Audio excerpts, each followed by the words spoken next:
I would like to call this meeting of the Sacramento Local Agency Formation Commission to order. Thank you so much for coming tonight. My name is Lisa Kaplan. I am the chair of SAC-LAFCO. The commissioners are locally elected officials who are designated by their respective home agencies to serve LAFCO. Our role is to oversee boundary changes of cities and special districts, the formation of new agencies, including incorporations of new cities and districts, and the consolidation or reorganization of special districts and cities. The broad goals of the Commission's directive are to ensure the orderly formation of local government agencies, preserve agricultural and open space land, and to discourage urban sprawl. Commissioners must, by law, create municipal service reviews and update spheres of influence for each jurisdiction, each independent local governmental jurisdiction within their county-wide jurisdiction. Our meetings are always open to the public, and regularly scheduled meetings are shown live on Metro Cable Channel 14, webcast live on the Metro Cable TV website, and posted on the county's website. Comments are welcome. Tonight, for the agenda, we are, commissioners, we're going to take on public hearing items. We're going to take the consider and approve the proposed budget first before we get to the item 6. And then for those submitting public comments are going to be 2 minutes. We are accepting public comments now, so make sure you submit your request to speak. At the time that I recuse myself and my vice chair takes over and this item comes up, we will no longer at LAFCO be accepting public comments on this item, so please make sure you get them in. I would now like to direct the clerk to do roll call and establish a quorum. Thank you. Commissioners Little. Here. Carter. Hume. Here. Jones. Here. Desmond. Here. Pratton. Here. And Chair Kaplan. Here. You have a quorum. Thank you so much. And clerk, do you have any meeting statements? Yes, I do. This meeting of the Sacramento Local Agency Formation Commission is live and recorded with closed captioning. It is cablecast on Metro Cable Channel 14, the Local Government Affairs channel on the Comcast and DirecTV UVerse cable systems. It is also live streamed at metro14live.saccounty.gov. Today's meeting replays Sunday, April 6th at 2 p.m. on Metro Cable Channel 14. Once posted, the recording of this meeting can be viewed on demand at youtube.com/Metro Cable 14. The Sacramento Local Agency Formation Commission fosters public engagement during the meeting and encourages public participation, civility, and use of courteous language. The board does not condone the use of profanity, vulgar language, gestures, or other inappropriate behavior, including personal attacks or threats directed towards any meeting participant. Each speaker will be given 2 minutes to make a public comment and are limited to making one comment per agenda or off-agenda item. Please be mindful of the public comment procedures to avoid being interrupted or disconnected while making your comment. Please fill out a speaker request form and hand it to the clerk's staff. The chairperson will open public comments for each agenda or off-agenda item and direct the clerk to call the name of each speaker. When the clerk calls your name, please come to the podium and make your comment. If a speaker is unavailable to make a comment prior to the closing of public comments, the speaker waives their request to speak, and the clerk will file the speaker request form in the record. The clerk will manage the timer and allow each speaker 2 minutes to make a public comment. By email, you may send a written comment by email to boardclerk@saccounty.gov. Your comment will be routed to the board and filed in the record. If you need an accommodation pursuant to the Americans with Disabilities Act or for medical or other reasons, please see clerk staff for assistance or contact the clerk's office at 916-874-5451 or by email at boardclerk@saccounty.gov. Thank you in advance for your courtesy and understanding of the meeting procedures. This concludes your announcement. Thank you, Madam Clerk. And if you're able, can everyone please stand for the Pledge of Allegiance? Pledge allegiance to the flag of the United States of America and to the republic for which it stands, one nation, under God, indivisible, with liberty and justice for all.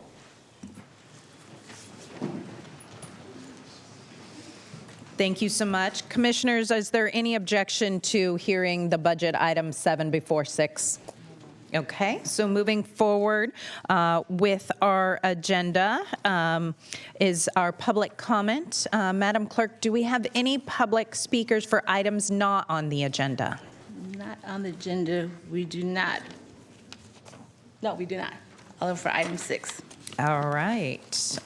Now moving on, can you read for the next items, please? Items, the consent calendar, items 2 through 5 to be approved.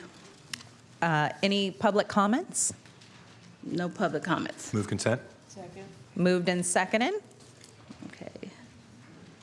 Jasmine? Are we voting or all in favor? No, we're going to vote. You may vote. Your vote is unanimous and your motion passes. Great. We are now moving on to item 7, and we'll come back to item 6. Madam Clerk, can you read item 7 into the record, please? Yes, Madam Clerk, item 7 is public hearing to consider and approve the proposed budget for fiscal year 2025-26. Madam Chair and Commissioners, I'm going to try to make this quick because nobody wants to sit around for a budget talk. The LAFCO budget is here for your consideration, the draft budget. As you know, the LAFCO budget is adopted in a 2-stage format. Right now, it's the draft. You would be approving a proposed budget, which would be distributed to all of the funding agencies. And then in May, you will be hearing the final budget. Overall, the budget is, the agency contributions have been increased to 5% due to additional costs associated with operations, personnel, we tried compensating on the operational costs, but still it warranted a 5% increase. On page 2 of your staff report, you'll see a side-by-side comparison of essentially what it looks like from the budget, both from the revenue side and on the expenditure side. As you know, there are 4 main funding sources for LAFCO. One is the interests that the money that we sit in the bank garner. Then we have agency contributions, project revenues, and prior year fund balance. The project revenues typically are about 5 to 6% of the budget. They really don't differ that much. And it's always based upon the level of activity that the LAFCO experiences year over year.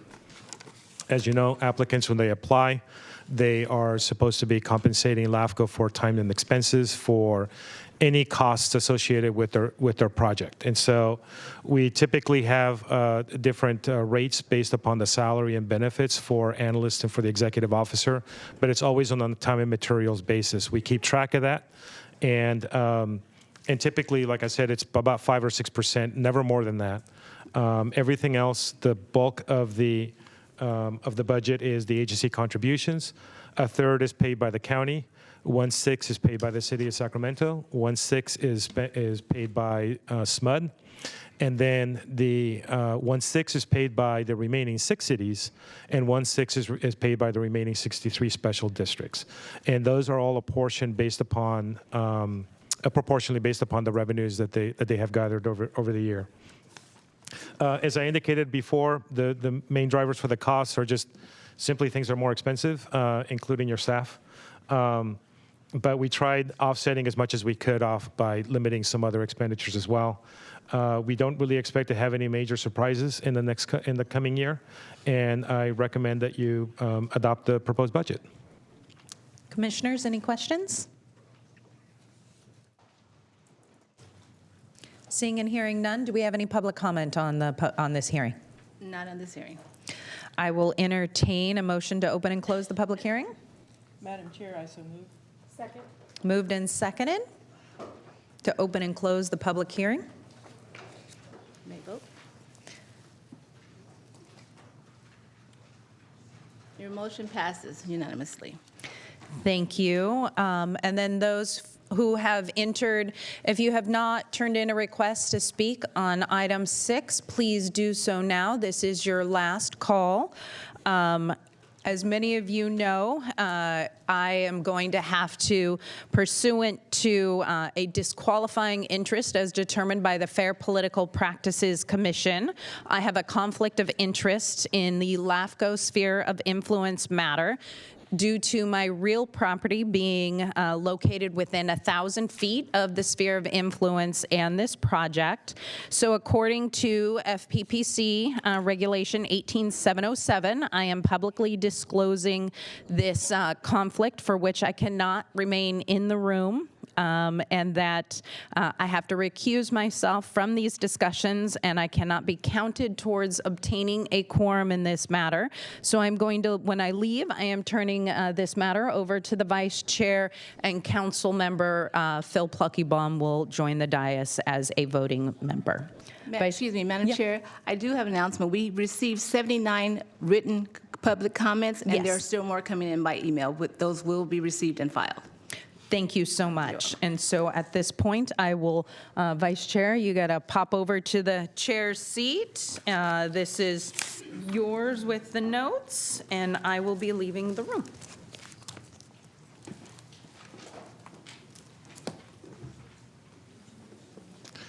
Madam Clerk, do we need to take a brief recess?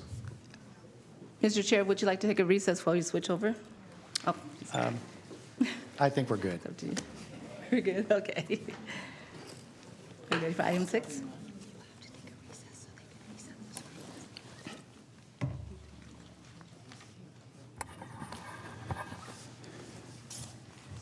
And I'm not Lisa Kaplan,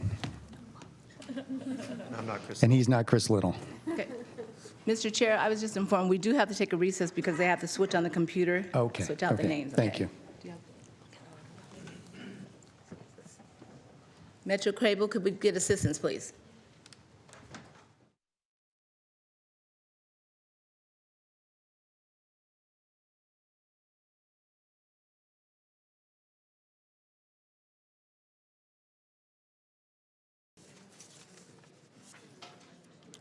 Mr. Chair, may I call roll to? Yes. I'd like to call roll to establish a quorum. Commissioners Little, Here. Carter. Here. Hume. Here. Jones. Here. Desmond. Here. Pratton. Here. Pluckenbaum. Here. You have a quorum. Thank you. So, item 6. Item 6 is public hearing to consider and certify the environmental impact report and approve the respective amendments to the spheres of influence for the City of Sacramento and Sacramento Area Sewer District LAFCO Project 2023-03. Mr. Chair and Commissioners, I'm going to ask first if the presentation can be pulled up on the screen, please. Thank you. Mr. Chair and Commissioners and members of the public, we're here to review the certify the environmental impact report and consider the approval of the sphere of influence amendment for the City of Sacramento and the Sacramento Area Sewer District. So the background, before we get into the project, I think for people who don't know what LAFCO is, LAFCO is essentially is a regulatory body that reviews the changes in service areas for most local districts. Essentially, the background on this is that there's a high population growth in the state as a result of the end of the World War II, and it created a challenge for California. First, to finance and extend services to new areas, and there was also a conscious effort by some agencies to exclude disadvantaged and/or minority populated communities. This created what was deemed at the time octopus type of districts, where you had tendrils extending all over the place, but they were purposely excluding some communities, or they were just being done in a very inefficient manner. So in 1963, LAFCOs were created by the state in order to essentially regulate the growth of local agencies that provided most municipal services.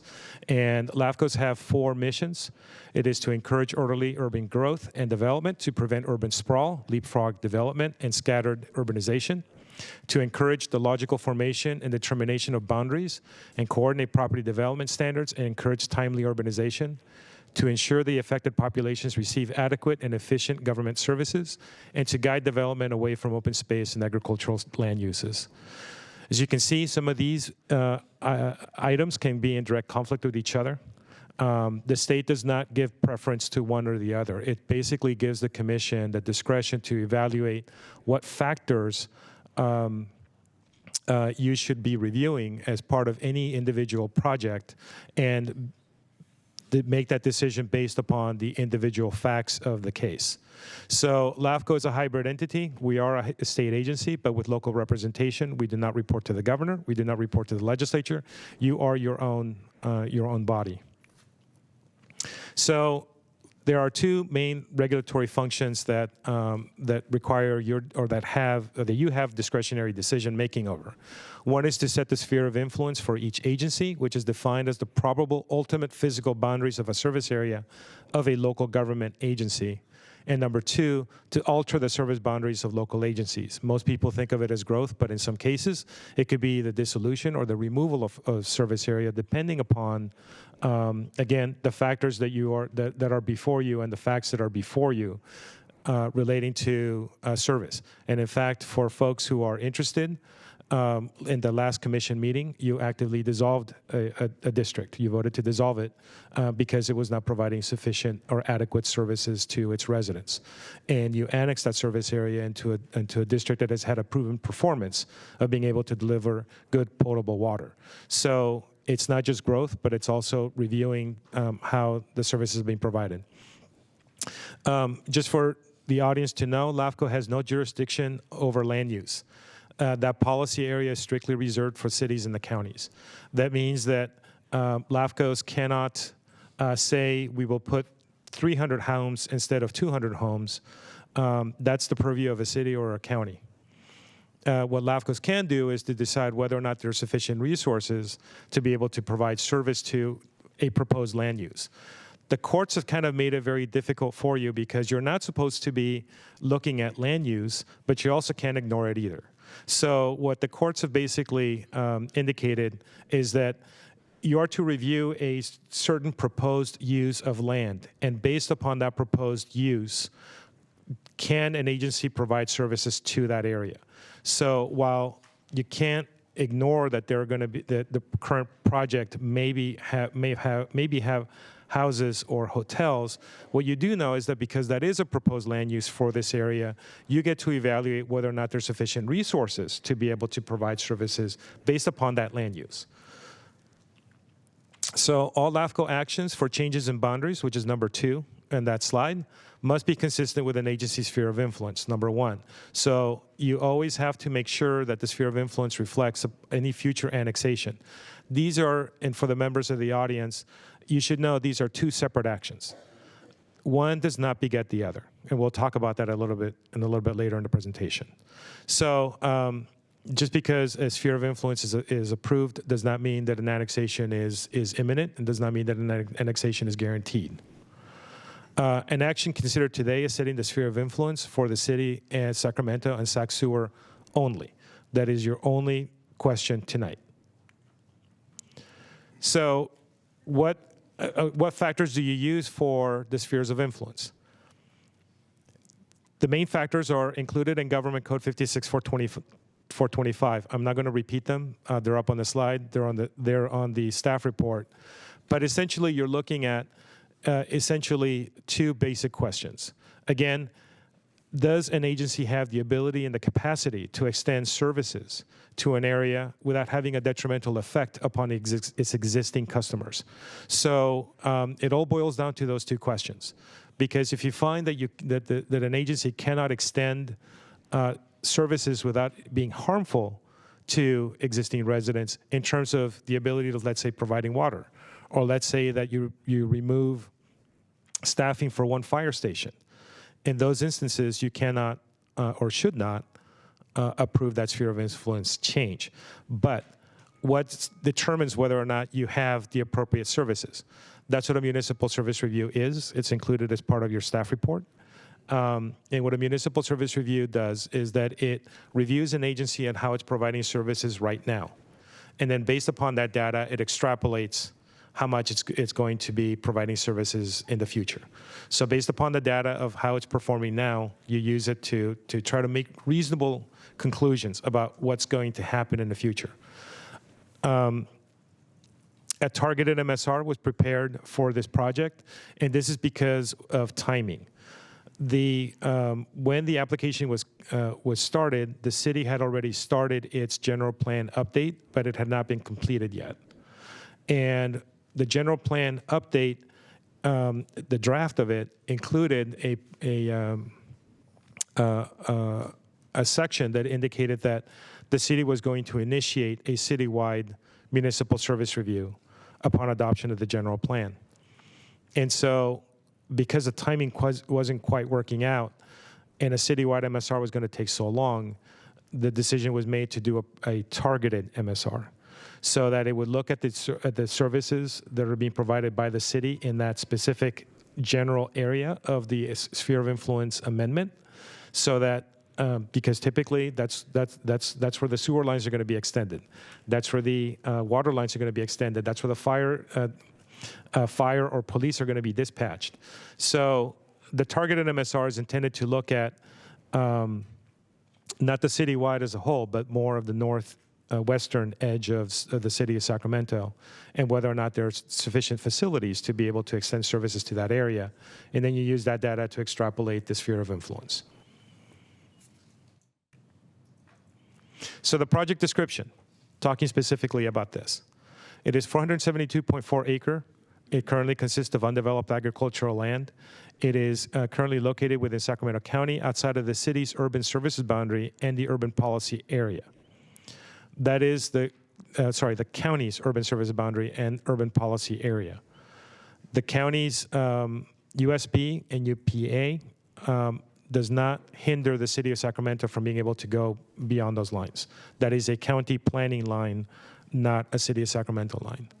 The site is bound to the north by I-5, and it's east of the in the east side by the city of Sacramento, by the west by Power Line Road. The south of the project area is the Paso Verde K-8 school and additional agricultural land that is in Sacramento County.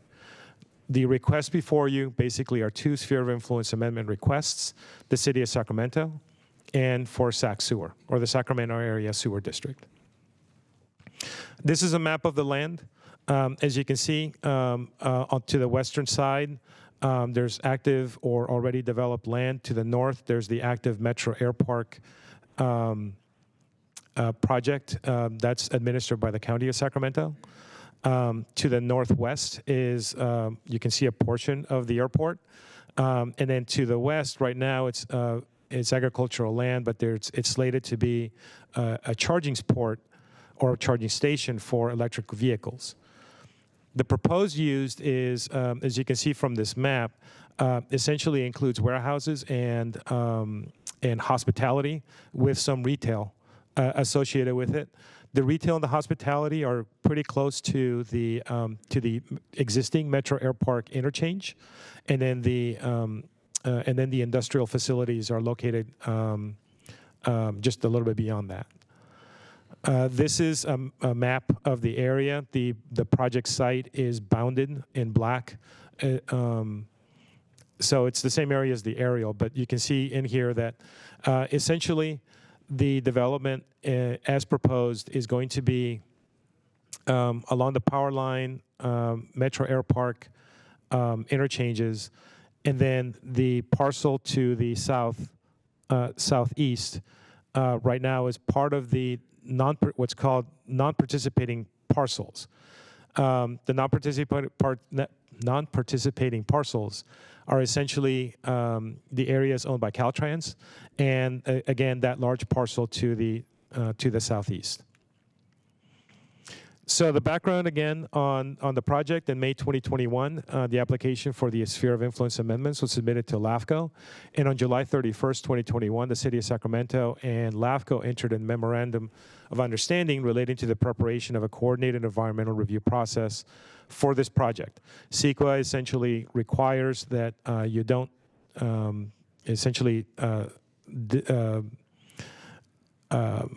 have multiple environmental reviews. Instead, you're supposed to have one that encompasses the entirety of all the discretionary actions that are going to be supposed to be taken by all agencies. Given that spheres of influence and annexations and there's entitlements involved and the timing. It was determined at the time that the best course of action was to just jointly create the environmental review for this project, and an EIR was prepared. And what you're certifying tonight specifically is the EIR for the sphere of influence amendment.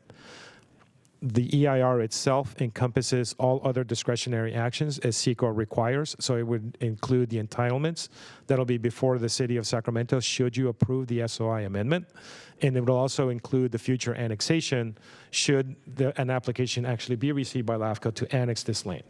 So SECO requires that you have all those, that you review all of the environmental effects for all of these discretionary actions, but for tonight specifically, it's only on the certification of the EIR is really specifically only to the action that you're taking tonight, which is the sphere of influence amendment. So the targeted MSR was prepared to evaluate the SOI amendments for the city and the Sac Sewer. The City of Sacramento will be conducting a citywide MSR, as I indicated. That's part of the city's 2040 general plan. And Sac Sewer had actually also had a municipal service review conducted as part of its reorganization with the then Sacramento Area Sewer District and the then Sacramento Regional County Sanitation District. The commission approved this MSR in 2023. So the sphere of influence amendment, again, it's the pertinent government codes 56076 and 56425, which was up earlier.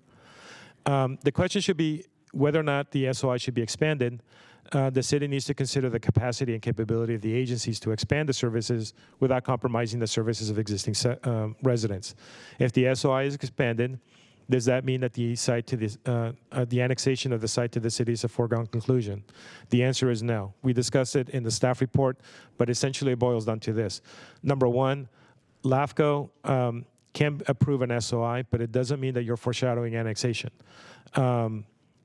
There's no timetable. You're not approving, you're not signaling a future annexation. All you're doing is whether or not extending the SOI makes sense at this time. Second, annexation is not a foregone conclusion because LAFCO has competing goals, and because of that, the law requires you to make each decision based independently and considered based on its own facts. The facts that you're considering tonight are relevant to 56025, which are the factors for the sphere of influence, and the appropriate policies and standards in your policies, standards, and procedures, and those are included in attachment F to the staff report. Here is a map of the existing sphere of influence for the city of Sacramento. It's designated in the black line, and it currently in that area, it's concurrent with the city limits. So the black line that you see that is also associated City of Sacramento, that is the extent of the SOI of the city, and the yellow portion is the Airport South Industrial, which is the sphere of influence amendment you're considering tonight. For Sac Sewer, it is their service area currently also encompasses the airport, and so the shaded area is the entire service area and the sphere of influence for Sac Sewer at the moment. The yellow area, again, is what you're considering tonight. So the California Environmental Quality Act, LAFCO and the City of Sacramento prepared a joint environmental impact report. The notice of preparation was sent out on March 4th, and it was open through April 4th, 2022. A notice of availability of the draft EIR was released to the public on May 21st through July 17th. You yourself actually received public comments on the draft EIR at the June 12th, 2024 hearing. The EIR provides an evaluation of all the potential environmental impacts associated with the development of the project area. All impacts are less than significant or less than significant with mitigation, with the exception of the following sections: aesthetics, agricultural resources, air quality, greenhouse gases, and energy. The Natomas Basin Habitat Conservation Plan is included in here. The conservation plan was designated to protect the endangered species and their habitats within the Natomas Basin. It is shared effort by various agencies to balance the development of urban areas and the preservation of natural ecosystems. Mitigation requires the preservation of off-site farmland at a ratio of 1 farmland acre converted to urban uses outside of the NBHCP policy area to half an acre preserved, which combined the biological resource mitigation results with an overall preservation of a 1-to-1 ratio. I do have a small correction to make on the section of the staff report on page 7. Essentially, the strikeouts are relating to the county overseeing or having anything to do with the habitat conservation plan. The county observes the HCP, but there's not a signatory to the HCP. As a result, they don't actually coordinate or ensure that that the HCP's requirements are adhered to. So that was an error in the staff report. Essentially, that paragraph for Sacramento County should read, the county is a key local agency overseeing land use, planning, zoning, and development in the region. However, the county is not directly required to offer other properties outside of the designated Natomas Habitat HCP area for development mitigation. This is because the Natomas Basin Habitat Conservation Plan specifically outlines a framework for mitigation within the plan's boundaries, and the county's role primarily involves enforcing local land use regulations, period. So your SOI determinations. The proposed sphere of influence are consistent with Cortese-Knott-Hertzberg. This is your staff's evaluation. There's a detailed information provided in the report packet. The determinations include the present and planned land uses, present and probable need for public services and facilities, present capacity of public facilities and adequacy of public services, the existence of any social economic opportunities of interest in the area, and the present and probable need for those public facilities and services of any disadvantaged unincorporated community. Those are all consistent with the Government Code 56425. So the staff recommendation is that you adopt Resolution LAFC 2025-09, making findings and certifying environmental impact report, including and adopting the Statement of Overriding Considerations and Mitigation Monitoring and Reporting Program, consistent with the California Environmental Quality Act, and directing staff to file a notice of determination in compliance with CEQA. You're also to adopt Resolution LAFC 2025-10 to approve the requested sphere of influence amendment for the City of Sacramento. Adopt Resolution LAFC 2025-11 to approve the requested sphere of influence amendment for the Sacramento Area Sewer District. To direct the executive officer to complete the necessary filings and transmittals, and to determine the effective date of the approval to be 5 working days. So typically, your public comment period after you ask questions of staff is 2 minutes per person. There was some slight confusion. Back in the summer of 2024, the ECOS had requested to provide a presentation to you on the Natomas Basin. Time was granted as a separate presentation on this agenda. And we coordinated with the applicants with ECOS to present for about 15 minutes on the Habitat Basin. And this is based upon the sample of the presentation that was provided last summer. Though even though it had touched upon the item tonight for the sphere of influence amendment, primarily was directed about the Natomas Habitat Conservation Plan. And so that's why arrangements were made to have a separate agenda item for them to make a presentation. When staff received the outline of the presentation, it was very clearly specific to Airport South and the sphere of influence amendment. Because of that, ECO's presentation couldn't be a separate item on the agenda. It had to be rolled under this item. So due to the confusion, staff recommends the LAFCO still honor the request to speak and present to the commission with the allotted time that we had specified. So this is the recommended process for providing comment on this item. Staff presents the staff report, which we just finished. The commissioner then questions and comments to staff. Then after that, ECOS is allowed to make their presentation. Then it would be the agency representative for the City of Sacramento. An extension to speak was also granted to Sac Sewer, which they declined. Then the applicant representative, if so desired, is allowed to to make a presentation. And then all other members of the public who would like to speak have 2 minutes.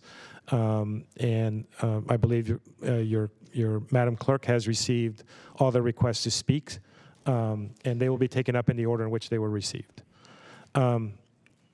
So that ends my presentation. I'd be happy to answer any questions you may have. Questions? Mr. Hume. You covered a lot of this in the PowerPoint, but I just want to kind of pick out some pieces for edification for the members of the audience and also as a refresher for those of us up on this dais. Who is entitled, or what is the process for initiating a sphere of influence application? That's a very good question. Essentially, there are 3 main categories of people who can initiate an SOI. One could be an agency. City of Sacramento could have asked for that. The other ones could be registered voters that are in the area. They could also petition to have that SOI, or the landowners. In this specific case, it was the landowners who requested the SOI amendment. Okay, and then obviously there has not been a hearing or a public discussion at the city on this item, but the MOU to prepare the EIR, the city let the contract for that firm to prepare the EIR. They've managed that process themselves? It was essentially overseen by both entities. Oh, by both? So, I mean, we're specifically talking about the EIR, but there was also, the MSR really is strictly the LAFCO purview. Correct. So, we reviewed the MSR. We didn't prepare it. It was prepared by a private consultant. Sure.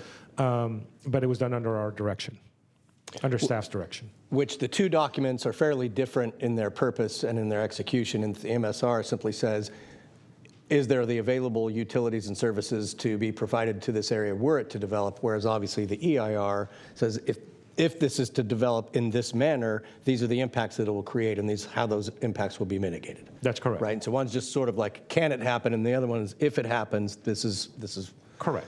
offsetting things that can be initiated. And so then that brings me to this question, which is, you said the EIR essentially contemplates all of the entitlements that would be associated with this project.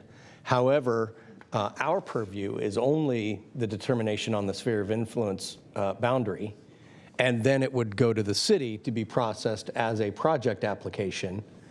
And the city at that point obviously has the land use discretion, but because the EIR has already been prepared, I assume that would be the threshold for the maximum allowed impact, and that the city could only whittle down. They couldn't pile on. Correct. And the city also has to certify the EIR as part of their process as well.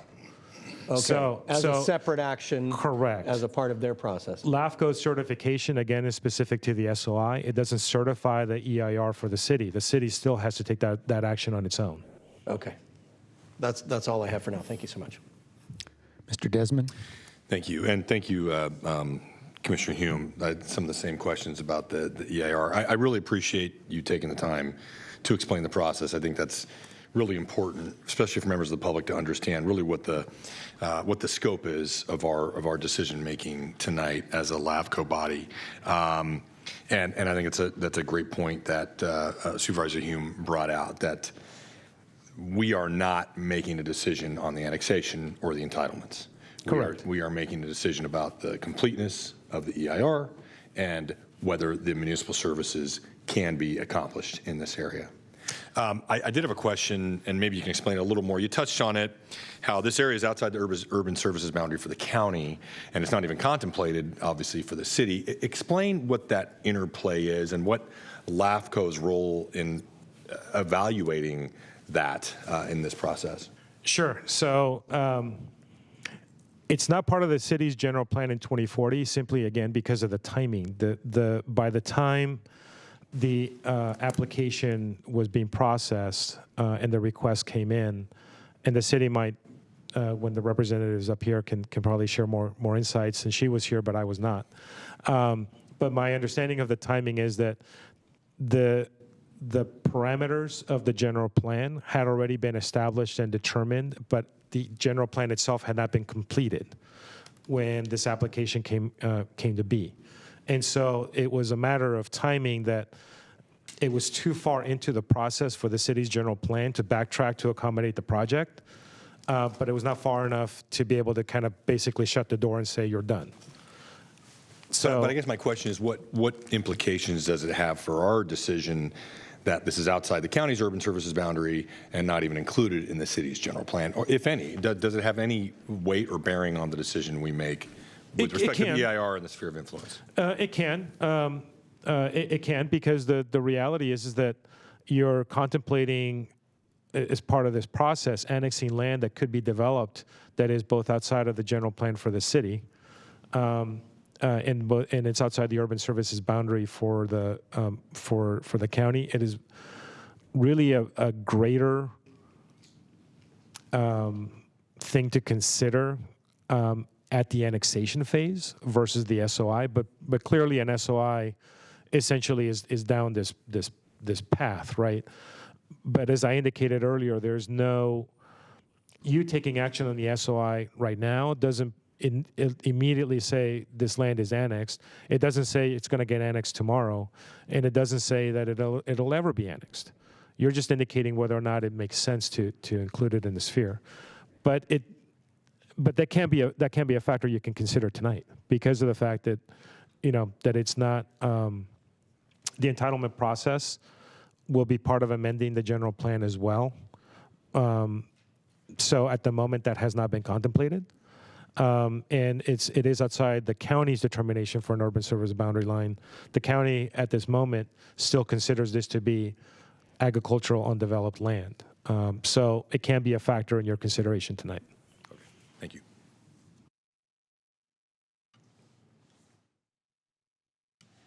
Any other questions?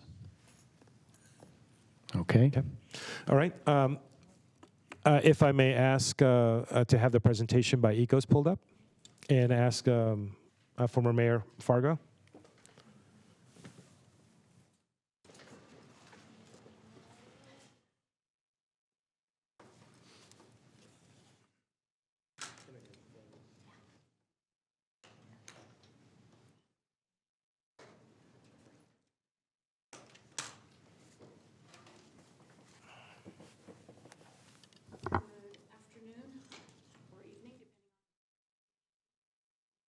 The microphone? Okay.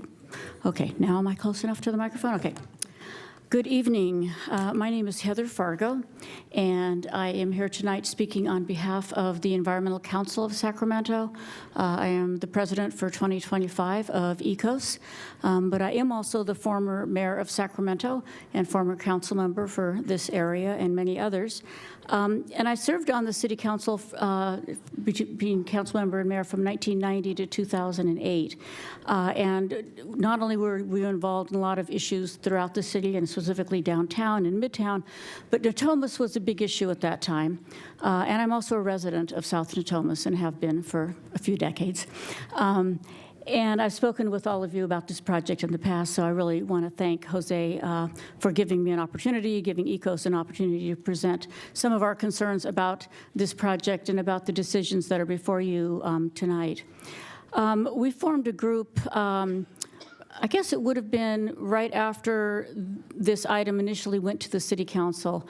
I sort of have an odd habit of occasionally, maybe more than occasionally, looking at the city council agenda to see what they're up to these days. And I found on the consent calendar this item that had to do with an annexation in the non-permitted land of the Natomas Basin Conservancy, and it kind of caught me by surprise. I talked to some of my environmental friends who were also involved in establishing the Natomas Basin Habitat Conservation Plan, and they hadn't heard about it either. So we asked it to be pulled from the consent calendar so we could address the council on it and express our concerns and have what we hoped would be a robust discussion about whether or not the city even wanted to annex land in the farmland. Unfortunately, it was pulled off the agenda. We asked that it be pulled off the consent calendar, but it was pulled off the complete agenda, and it never went back to the city council. So this item, I just want to be really clear that you are voting for something that the city of Sacramento, which really can only be expressed by the city council, not by the city manager or staff, has not taken a position yet on. There has not been a public hearing. This is the second public hearing that we've had on this item, and both of them have been here at LAFCO. None have been before the city of Sacramento. And I hope that you consider that and discuss that as you go forward. I was also chair of SACOG when we established and the region supported and voted on the SACOG blueprint, which also established a boundary for development, kind of encouraging where development should be and where it shouldn't be. And this particular project runs counter to both the Conservancy or the Habitat Conservation Plan as well as the SACOG blueprint. But at the time, we thought because we had been so concerned about the habitat of Natomas and the farmland that we had taken care of the boundary issues. We thought that by having a city limits, by having the urban services boundary line in place, by establishing the Habitat Conservation Plan and the SACOG blueprint, that we had made it really clear as a region and as a community, not just the Natomas community, but the city of Sacramento, that we weren't going to build anymore in the farmland of Natomas, that that was going to be preserved. And we thought that was especially true because the city signed a contract with the state and federal wildlife agencies that they would not build in the farmland. That was the contract that we had to sign in order to develop North Natomas. It was a requirement for the city to engage in the Natoma, to sign on to the Natomas Habitat Conservation Plan, which we did, and we did willingly. And we signed a contract saying that we wouldn't build in the farmland and we wouldn't build outside of the permitted areas. This project is outside of the permitted areas. We signed, Sutter County signed, Sacramento County chose not to sign because at that point in time, we also had an agreement called the Natomas Vision, where the county agreed they would take care of the airport and the farmland, and the city would do the development in Natomas. And there wasn't a question of the county building in the farmland because they had decided that wasn't what they were going to do. So I want to give you a little bit of an understanding. I know not everyone here, in fact, there is no one on the dais now that lives in Natomas. I'm sure you drive through it on your way to the airport. But this is, in fact, the Natomas Basin. The general outline of the Natomas Basin is shown there in black. The blue line is the county's urban services boundary line. It clearly includes the airport and Metro Air Park. It clearly includes the city limits of Sacramento, both North Natomas and South Natomas. But none of those pink or green projects or areas are within the urban services boundary. They are all outside of the county's urban services boundary line. And the areas that are hatch tagged are the permitted areas. Metro Air Park has permitted areas, obviously. Sutter County does, and so does the city of Sacramento. Sacramento County has zero, because other than the airport, because they chose not to be a part of the agreement, of the plan. And as Jose said, there are really only two decisions before you tonight. One is whether or not you think that EIR is worth certifying, and whether or not you feel comfortable issuing the statement of overriding considerations that you're going to have to do, and also whether or not you want to change the city's sphere of influence. So those are the things that are really before you. And one of the reasons that we are specifically concerned, Airport South, and does this have a pointer? Probably not. Oh, it does. Okay, right there, if I can hold my hand steady enough, Airport South is this smallish project, small by Natoma standards, I guess. It's only 450 acres. I guess today I found out it's 472 point something acres. We've wandered between 450 and 475. But that project is the one that you're voting on today. The other two projects in salmon color are projects that we're very concerned about, that this could be a precedent-setting action that would give those two projects some kind of a red light, that we're all okay going outside of the urban services boundary line and building in farmland once again, when we have an agreement not to do that. So what we want you to do today is to use your policies. Let's see if this goes up. Say that again? The bottom one? No, that just goes backwards. What am I supposed to be aiming at? Maybe I'm not aiming in the right location. What am I aiming? I'm aiming at the picture. I shouldn't be aiming at the picture. Okay. So this is forward, right? Yes. Yeah, that's what I was pushing. Okay. Okay, so here's Airport South Industrial Project. And so obviously it's in Salmon at this point. And what you see, and the reason that a lot of people lined up behind me are going to be speaking to you tonight, is they either live in the Westlake area immediately to the east here, which is an existing neighborhood, or they send their kids to the elementary school, which is just south of these proposed warehouses, or they care about the habitat, which is being preserved just also to the south of the project. So I want you to see just how close these million-square-foot warehouses are going to be to where people currently live and where they were promised it would be open space behind them, and where people are sending their children to school. Obviously, this is not the right location for this project. What we want you to do when you, okay, maybe I'm supposed to push this one. Jose. Towards what computer? Where is the computer that I'm aiming towards? Oh, you're down. You just press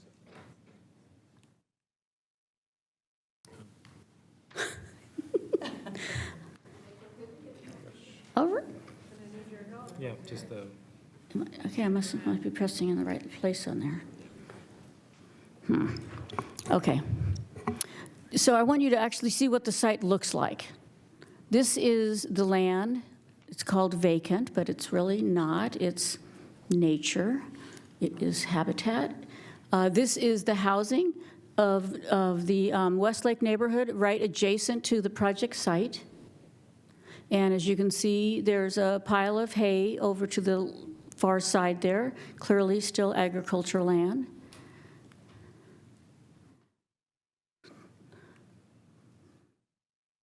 You know, my legs aren't good, but my hands are okay. I don't know why this is. Okay, thank you. Sorry about that, everybody. Okay, so the project boundary. The southern edge is on the left side of your screen, and the northern edge of I-5 and Bayou Road is on the right. Part of why I wanted you to see the canal is that this canal shows you that these aren't the standard canals in Sacramento County that are paved and concrete and, you know, there's really nothing living in them. These are actually habitat still, and they are homes to a lot of critters that take advantage of them. Next slide. And I wanted you to see what tomatoes in Natomas look like before they're for sale at Perry's. But obviously, clearly, it's still considered prime farmland, both in your EIR as well as by the County Farm Bureau. Next slide, please. And then I wanted to remind you of these. Jose went through these as he was going through this, and these are the main goals of LAFCO that we want you to consider when you look at this decision. You're supposed to be looking at orderly formation and an orderly process. We do not consider, as you can tell by the confusion of the discussion already, this has not been an orderly process. But your main two goals are preserving open space and prime farmland and discouraging urban sprawl are very important. And we don't think that this project meets the criteria, and we hope that you will join us in opposing it. This is a developer-initiated project. As you heard, there are several ways it can be done. But I need to mention again, this has not been to the City Council, and I hope that you discuss that. But regardless, you can't ignore your own goals and policies. We want to make sure that you respect other agencies' decisions as well. Next slide. Because a lot of things have led us to this point. We have a county urban services boundary line that is rarely crossed. We have a Natomas Basin Habitat Conservation Plan. We have a county regional transportation plan and the SACOG blueprint. We have the Natomas Habitat Conservation Plan and the city general plan and the county general plan. Now, you mentioned the city general plan, and yes, this project came in late, but we just spent a lot of time at the city producing a new general plan. This project was never discussed. A lot of public hearings where it could have been brought up. It never was. This project is not in any way in the city's general plan. So why is ECOS opposed to the EIR? Let's go to the next slide. Again, we think this is the opposite of orderly development. City Council has not requested this SOI. The City Council has never held a public hearing on it. LAFCO cannot adopt a statement of overriding consideration, which has all kinds of things written in it that says the city will do this and the city will do that when the city hasn't done it. That's what you're being asked to approve tonight. I hope you read it closely. And LAFCO alone should have been the lead on the SOI amendment and on the EIR, we believe. We don't think it should have been a dual agency, a dual lead. We think that has led to a very confusing process, which is going to make your decision harder, I believe. The EIR downplays the growth-inducing aspects of this project. It pretty much doesn't even mention the Natomas Basin Habitat Conservation Plan and the impacts that this project will have on that plan. It identifies several issues, significant issues that cannot be mitigated to less than significant, as mentioned, air quality next to a school and a neighborhood, and also the loss of farmland. You know, it doesn't come back. We have so much farmland. It's a huge part of the Sacramento County economy. We should try to remain the farm-to-fork capital, and you can't have farm-to-fork if you don't have the farms. So we think it's important to hold on to this land. So we don't see how you justify this project. We think that the EIR also didn't pay enough attention to alternative sites. Because of the way the applicant, who is the one who came in for the SOI, their objectives are the ones that are being sought, not the city's objectives. And so the way the developer wrote the objectives, you really can't meet them anyplace else. But if you want to build warehouses to serve the community, you can build those elsewhere. There's space available other places. There's places that are already zoned. There's places that are already available. In fact, we see these warehouses as competing with existing people and existing developers that have followed the rules, that have built buildings where you ask them to build them, as opposed to this site, which there is no demand for other than by the project applicant. So next slide, please. Again, we're asking you to vote no on both the EIR and the SOI. Next slide. Oops, I skipped ahead of this and went ahead and talked about it anyway. But it's a nice picture, so take a moment to look at Natomas and the coastal range in the background. Okay, next slide. We're actually very concerned about your statement of overriding consideration, so please look at that. And please look at the fact that the other sites were not considered. Okay, next slide. So we also want you to vote no on the SOI. Obviously, the EIR is first, SOI second. We consider this to be precedent-setting. And when you look at how that finger goes out there of the airport south, out on its own, it's kind of indicates that maybe that's the direction we want the city to grow. And it isn't. It hasn't been in the past, and there is no really consensus that that's where we should go in the future. Clearly, one of your major roles that we've all relied upon you for decades for is to save farmland and reduce sprawl, and this is both. We think that the impacts haven't been clearly documented or mitigated. You'll hear more about all of this from other people speaking today. And I think one of the big things for me, having been involved in so many of these plans in the past, is it undermines the decades of planning we've done that have gotten us to this point. Next slide. One of the things I want to mention about the Natomas Basin Conservancy is that the Natomas Habitat Conservation Plan, we have what's called a 1/2-to-1 ratio, where for every acre that is developed in North Natomas, we are required to set aside a 1/2 acre of open space and habitat. And that's a good deal from the state and federal agencies. Typically, it's 1-to-1 or more, and maybe it should have been in this case. But we got the 1 to 1.5 because we had agreed to save the farmland. The farmland in Natomas is foraging habitat and habitat for the 22 species that we are trying to protect as a part of that conservancy, which once again is a contract between the city of Sacramento and the state and federal agencies, as well as Sutter County. Next, please. So this shows you the urban services boundary, and it's a county-wide policy that clearly much more has been preserved in the southern part of the county, and a lot of that has to do with the Delta. Of course, when the urban services boundary was established, they were looking at natural dividing lines, areas that should be developed versus not, natural areas, looking at prime farmland. And so those are the parcels that are still being retained in Natomas, which of course is very small compared to the rest, but they're very significant and they're very key. The biodiversity in this area is really extreme, and you'll be hearing more about that as well. Next slide. So the Natomas Basin Habitat Conservation Plan, there's just a couple of pictures here of the critters that we're trying to keep. There's a lot of threatened species up there. I've already mentioned it's a legal contract, and there's 22 species we're trying to protect. Next slide. And then we also think that there is an ample supply of land elsewhere to build warehouses if that's what the city decides they want. This is just one picture of many, you'll be seeing more, of places that this sign is out there at Metro Air Park trying to finish the project. And we've listed a number of sites that were not looked at in the EIR as alternates. And so then the question is, why does ECOS oppose the project? Why wouldn't we want to have warehousing? And we're not opposed to warehousing, we're just opposed to the location. And so this is, as Chris Little's real estate industry would say, it's location, location, location. And this is the wrong one. Our concerns have to do with the increased air pollution, especially near a school and neighborhood. The increased noise and light pollution that this is going to create and devalue the livability of the neighborhood next door.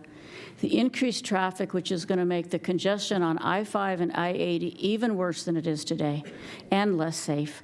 The loss of farmland and foraging habitat, the impact on climate change due to the loss of open space, and the safety issues for the airport, because we're going to be attracting more birds in the strike zone of the airplanes.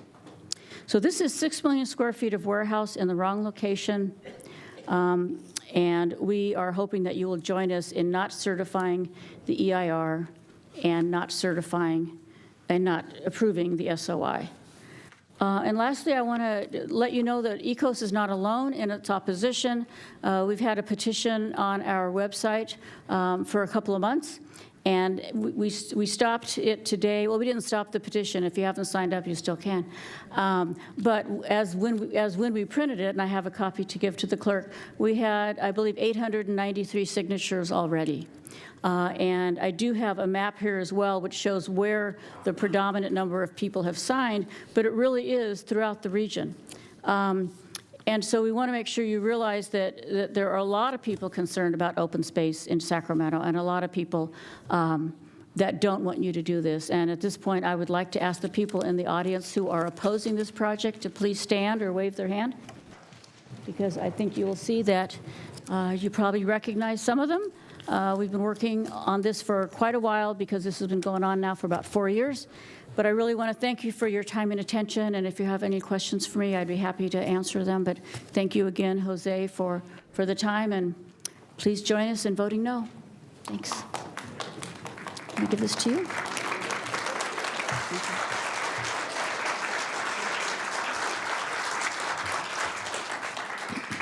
Thank you. Do we have any comments from up here?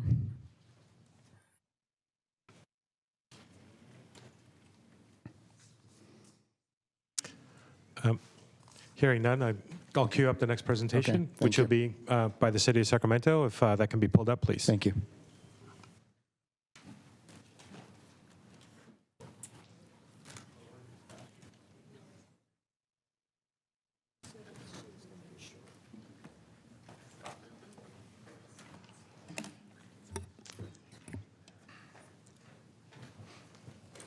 Okay. Good evening, Chair and Commissioners. My name is Cheryl Hodge, the New Growth Manager with the City of Sacramento. I oversee anything related to the city's boundary, and I also manage the implementation of the city's Natomas Basin Habitat Conservation Plan. The city's existing sphere of influence was adopted by the Sacramento LAFCO in 1981, and since that time, it's been periodically updated. The proposed sphere of influence amendment is consistent with the City of Sacramento 2040 General Plan that provides policies relevant to sphere of influence areas, logical boundaries, annexations, and provision of city municipal services. The sphere of influence amendment is located within the area designated as Natomas Basin Study Area per the city's general plan.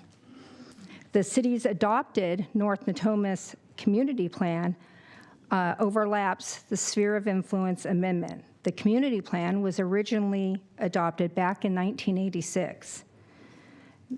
The sphere of influence amendment is also located completely within the Natomas Basin Habitat Conservation Plan area, which covers the entire Natomas Basin. I appreciate the earlier presentation and concerns raised about the potential future growth in Natomas Basin relative to the Habitat Conservation Plan, and I'll refer to it as the HCP.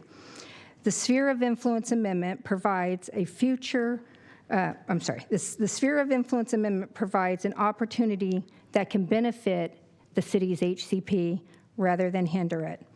The city is the only land use jurisdiction in the Sacramento portion of the Natomas Basin that is a signatory party to the HCP. Yet none of the unincorporated Sacramento County area of the Natomas Basin is located within our SOI. Leaving the area outside of the city's SOI does not provide any assurance that the area won't be developed in the future, and it certainly does not provide HCP protection of the area. Sacramento County is not a party to the Natomas Basin Habitat Conservation Plan, but the city is and has been committed to the Habitat Conservation Plan for over 25 years. To get a better understanding of the early days of the HCP, this graphic shows that in 1999, the Natomas Basin Conservancy acquired 1,317 acres. That was the ownership of open space for HCP that they had been able to purchase.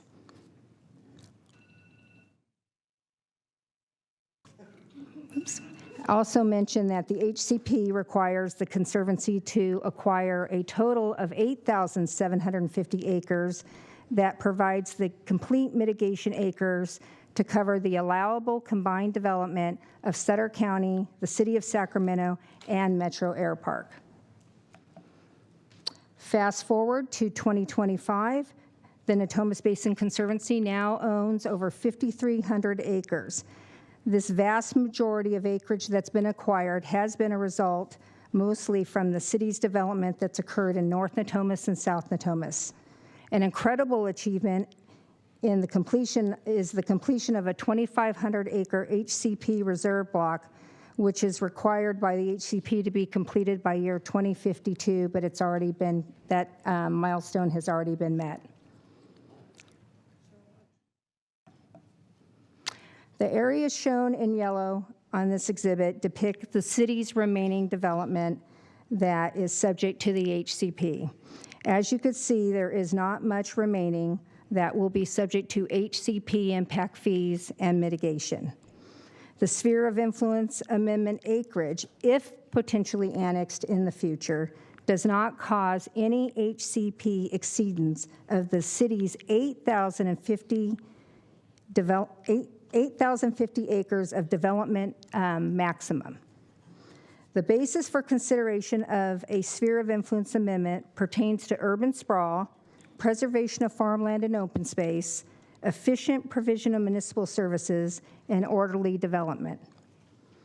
Three sides of the Sphere of Influence Amendment are bounded by urban development.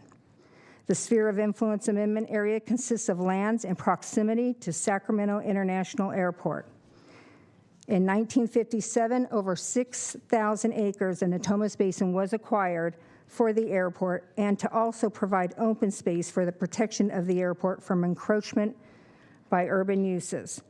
Urban sprawl is typically not characterized as development occurring in an area bounded by multiple sides of existing urban uses.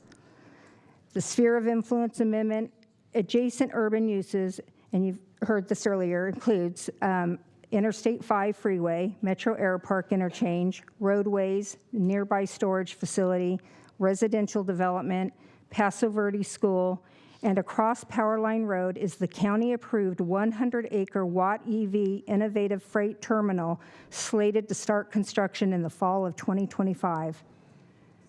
Agricultural uses in the sphere of influence amendment area has been minimal, especially following urbanization of the adjacent areas. Agricultural in the immediate area has been challenging due to the complaints raised by nearby residents regarding rodents, dust during harvest, as well as concerns about the use of pesticides. This in turn has resulted in the productivity potential of the area being limited. If the sphere of influence area were to be annexed in the future, the provision for agricultural open space lands for mitigation would be in a location better suited for farming activities, and the mitigation lands would be preserved through conservation easements or similar mechanisms. One of the objectives of determining a sphere of influence is to distinguish the capability for providing efficient municipal services. The city's capacity to provide such services is addressed and documented in the Municipal Services Review. The Sphere of Influence Amendment acknowledges that the Municipal Services could be provided by the city. The Sphere of Influence Amendment does not approve any development of the area, but it does provide for the city and its residents to have a greater role in the future planning of the area. I've provided a lot of information. This is the Cliff's Notes version. Probably could do quite a bit more on the Habitat Conservation Plan, but to recap some main points, please consider the following. The Sphere of Influence Amendment area is recognized in multiple adopted plans, including the city's 2040 General Plan, the North Natomas Community Plan, and the Natomas Basin Habitat Conservation Plan. The Sphere of Influence Amendment area is an area that could receive efficient municipal services from the city. The Sphere of Influence Amendment will not impact the ability of the HCP conservation strategy to be completed, but can potentially help aid in advancing it. Any changes in land use, zoning, proposed development, or potential annexation all would be subject to required public hearings and actions in the future by the City of Sacramento and LAFCO. Any actual development of the area, if it were to occur, would be subject to applicable approvals from the wildlife resource agencies, which are the same agencies that are signatory parties to our Natomas Basin Habitat Conservation Plan. Thank you for the opportunity to address the Commission. City staff is available to answer any questions you may have. Greg Sandlin, the city's planning director, is in attendance this evening, in addition to our city project team. Thank you. Thank you. Mr. Hume. Thank you. I have a quick question, because a lot of what you lined out seems to tell a little different story than Mayor Fargo speaking to the Habitat Conservation Plan and a lot of the agreements that were in place. So in these plans that you say this area is contemplated within the city documents, the general plan and such, when was the last time that the city council affirmatively made any sort of decisions in that regard? Well, I would say when they adopted and updated our 2040, when our 2040 general plan was done, part of that and comments that actually came into the city was related to designating Natomas Basin as a study area. And it was previously, it's been designated that for quite a while. It was previously identified as Natomas Joint Vision because of the county-city joint vision from years ago. But it basically reaffirms that the city has an interest in Natomas Basin, the future of it, any planning, any potential development. And we also, of course, have our Habitat Conservation Plan, which we've been committed to for over 25 years. We don't want to do anything that hurts our own HCP, and we want it to be successfully completed. So I would say as part of the 2040 General Plan, that designation of Natomas Basin, and if The actual study area is described in the general plan as an area that is of interest to the city, and that the area or parts of may potentially be annexed in the future. And I'm sorry, this may have been mentioned earlier. When was that decision made, the adoption of the current general plan? That actually happened after the application for Airport South was filed, so I would say February of last year. Okay. Yeah. Okay. And then my next question is, and if you can't answer this, Greg certainly could. If there were a major project coming forward in the city, specific plan, or something that's a pretty massive undertaking, and it were initiated, by the developers or landowners or independent parties, they would file an application and process that through the city and do all of the required documents and background studies, and then it would come to the council for a vote. That is correct. Okay. Yep. Okay, thank you.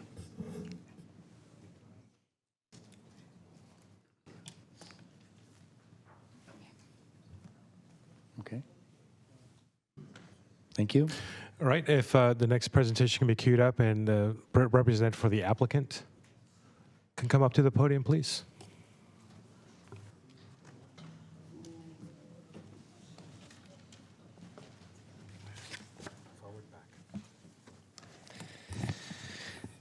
Good evening, Mr. Chair, members of the LAFCO Commission. My name is Nick Avdis. I'm with the law offices of Avdis and Cucci on behalf of AKT Development, a co-applicant of the Airport South Industrial Project. We, of course, initiated the SOI amendment by submitting an application directly to LAFCO, and we separately submitted directly to the city a planning application. We appreciate the opportunity to be before you this evening with the proposals to amend the SOIs for Sac Sewer and the city. This project has been several years in the making with countless hours of work, and I would like to express my gratitude to your staff as well as the staff of the city. Land use entitlements are never straightforward, never easy, and I just want to take a moment to acknowledge and appreciate the work of a lot of people to get this item before you for a decision today in a legally sufficient, comprehensive manner. I know I have more gray hairs from this exercise. On that note, I'd like to introduce our project team. I'm going to go to the next slide here. As I mentioned, I'm with Avdis and Cucci, and I'm representing AKT Development, and our development partner, North Point representative, is here, Jeff Griffin, who will be speaking with you shortly. The rest of the team on the list is on the list, and many of them are here this evening to help answer any questions that the commission might have. At this point, I want to hand it over to Jeff Griffin to tell you a little bit about himself and North Point, and then I'll be back to run through a few slides. Good evening, commissioners, and I second what Nick said for all the staff time that's been put into this. Our firm really appreciates everybody that's spent a lot of hours on this. As Nick said, I'm Jeff Griffin with North Point. I'm the West Region partner. Although our firm's headquartered in Kansas City, Missouri, I'm actually a Sacramento native, and I opened the North Point office here in Sacramento in 2018. Our firm is a privately held real estate operating company. We specialize in industrial data centers as well as multifamily developments across the country. Our 9 offices employ roughly 400 people, while our national developments span 26 states. We currently own approximately 150 million square feet of Class A industrial space, as well as 6,500 multifamily units across the country. Through the years, our developments have helped create over 110,000 long-term operational jobs. That's a fact that I point out in every presentation I make because that's what I'm most proud of, all the jobs that we create. In addition to this, move forward to the slide. You'll see the typical tenants that we work with. That's just a representation of many. We've built good reputation with a lot of the folks that you see on the slide, as well as a lot of other credit tenants across the country, and we do a lot of multiple projects with each and every tenant. As well, on this slide, we show several charities that we choose to invest in, some of which are locally based here, so I'm particularly proud of that as well. Specific to what we've done here in Sacramento, again, I opened the office in 2018, and our first project was in West Sacramento. We purchased 60 acres and went on to develop a 3-building project of roughly 600,000 feet. While we were building that in 2018 to 20, we purchased our first site within Metro Air Park and started developments out there. To date, currently we have 7 assets that we've developed out there to the tune of about 3.9 million square feet.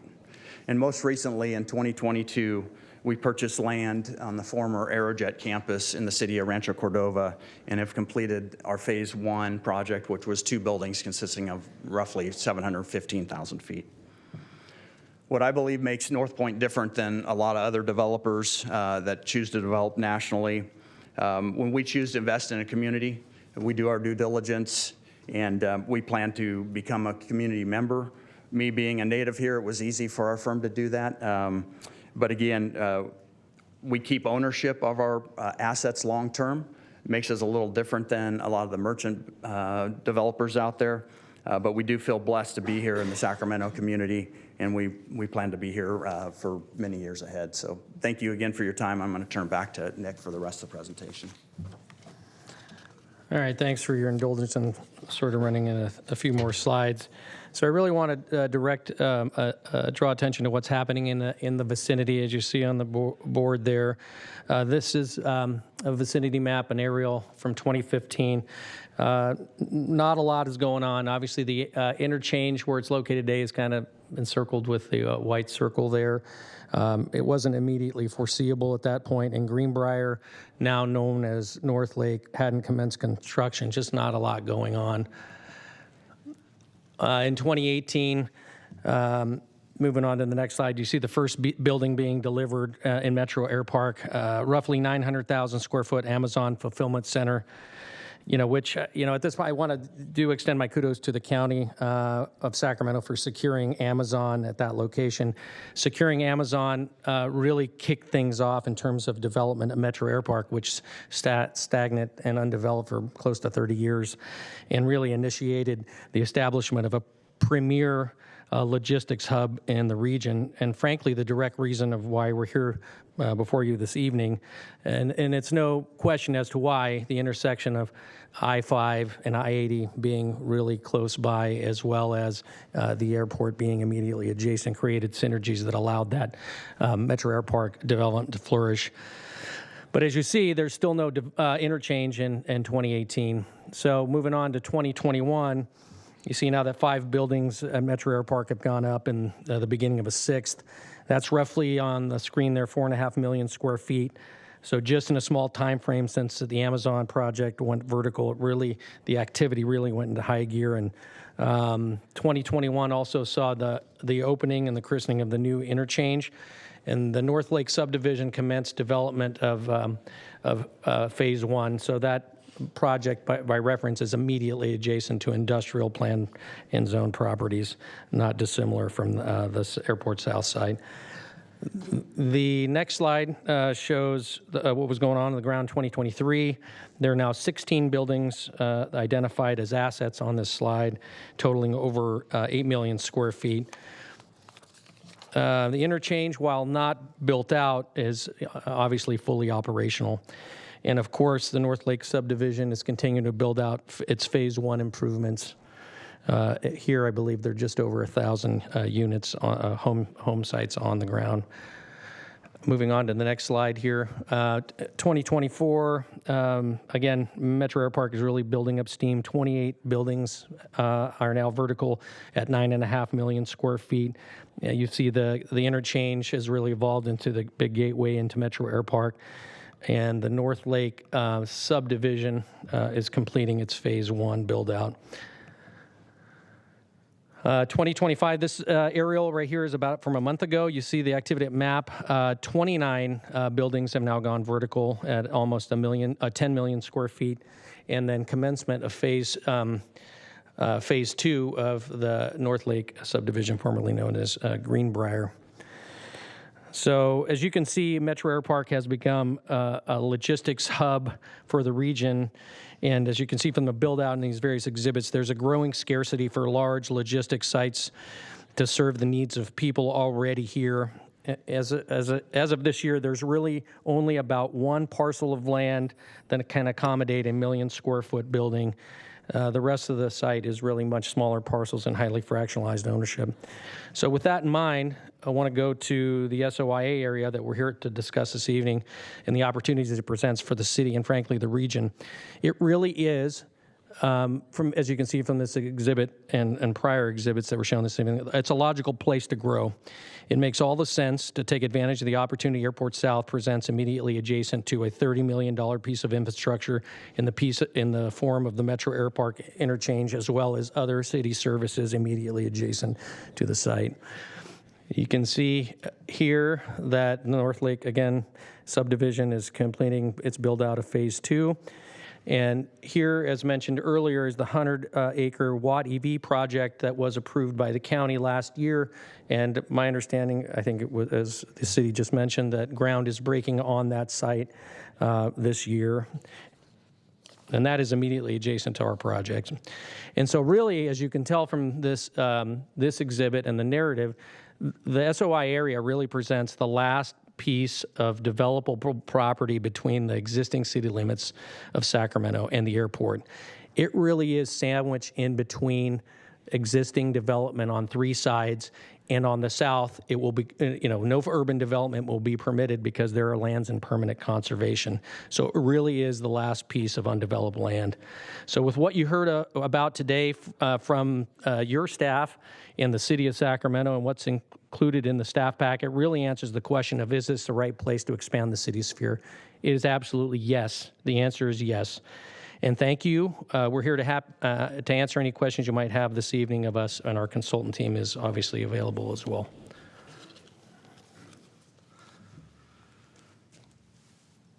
Do you have any questions? Thank you. Okay, thank you very much, gentlemen.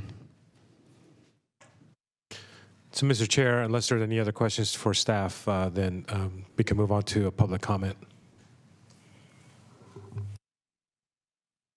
Okay, we'll begin public comment. I'd like to let everyone know that we have quite a few people here, and we've heard a lot from folks already. If you have something to say, you'll have 2 minutes. You'll be called in the order that your name was in. Your name was received, and we would ask that if you be mindful of trying to keep your comments. I want everyone to have a chance to be heard. So we've got a lot of people here, and if we're going 2 minutes apiece, it could take us quite a while to get out of here. So if you do start to hear people that have said what you've said, if you just want to come up to be part of the record and say that and put your name in and say you agree with whatever the position, that would be fine too. So you'll be on record, okay? So with that, Madam Clerk. Mr. Chair, we have several, and fear of me messing up anyone's last name, I'm going to call them by their first name. And when I call you by your name, will you please step forward to the podium and make your comment? First, we have Earl. Earl, would they come? Thank you.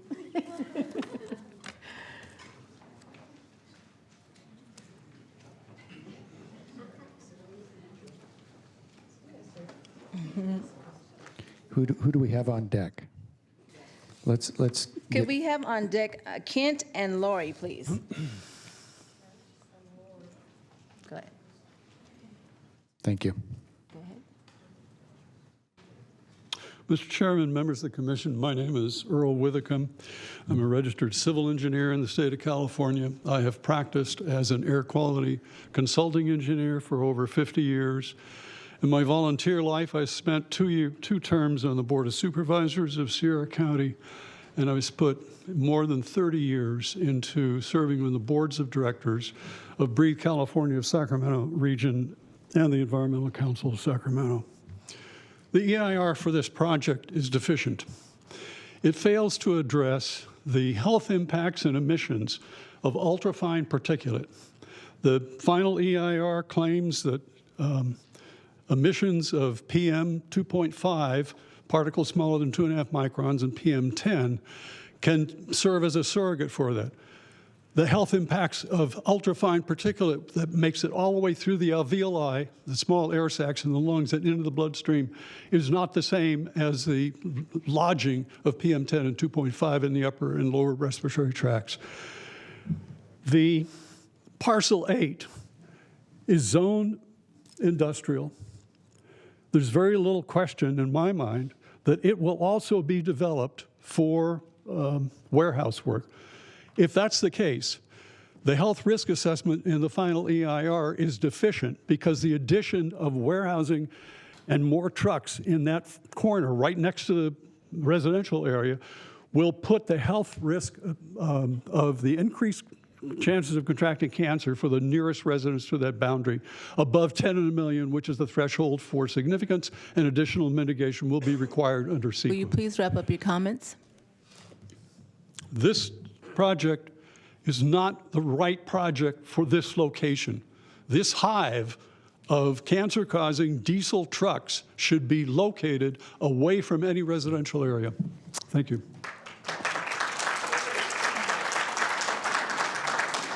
Could we have Kent please come to the podium? The next speaker. Kent Layson. And on deck, Madam Clerk. On deck, we have Lori Tenhope. Hello there, gentlemen, and hello, audience. First, I just want to say I really feel grateful that we are sitting here rationally discussing an important topic and we're giving it good thought. And so I love everybody here for doing that. I think that's wonderful. And I'm happy to be able to talk to you now.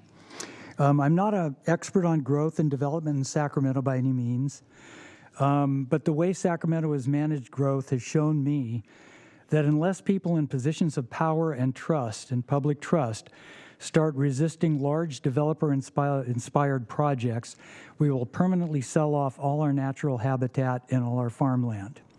To this end, I'd like you to consider resisting the approval of Airport South. The project is outside the city boundaries. It will increase sprawl and pave over 450 acres of greenfield for warehouses.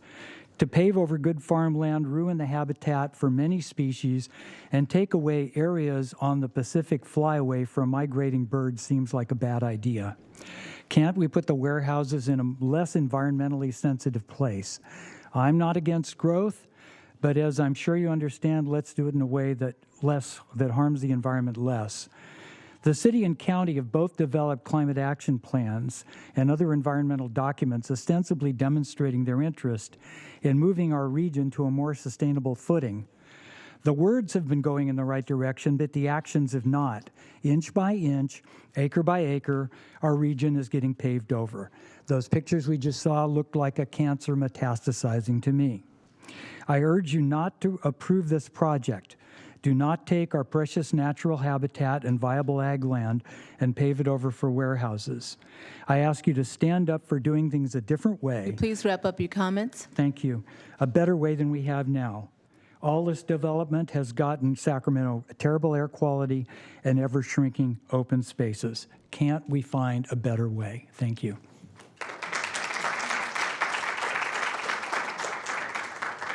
We have Lori to the podium, and we have on deck Lori Stetson. Hi, I'm Lori Tenhope. I'm a North Natomas homeowner, and I've lived in Natomas for 24 years. Thank you for this opportunity. This warehouse project is not needed at this time, but more important, it's inconsistent with the LAFCO criteria needed to justify jurisdiction boundary revisions. It encourages sprawl, and it violates the requirement to preserve open space and agricultural land. The developer should not be allowed to hijack the process that established the urban services boundary. The USB was thoughtfully developed and then adopted in the general plan, the Natomas Basin Habitat Conservation Plan, and others. These plans balance the desire for development with the desire to preserve open space. And they prioritize lands most critical for habitat preservation versus land most suitable for development. I think I said that twice. Sorry about that. As a resident of Sacramento, I'm thankful that these agreements exist, and I hope they're honored. I enjoy the opportunity to experience nature in our community's backyard. I value visits to local farm stands, bird watching among the wetlands, and cycling on the levee roads and the Garden Highway. I believe that future generations should be able to experience this as well. Please say no to sprawl and yes to conserving our quality of life. I respectfully ask that you vote no on Airport South Industrial Final EIR and the Sphere of Influence agenda items. Thank you for your time.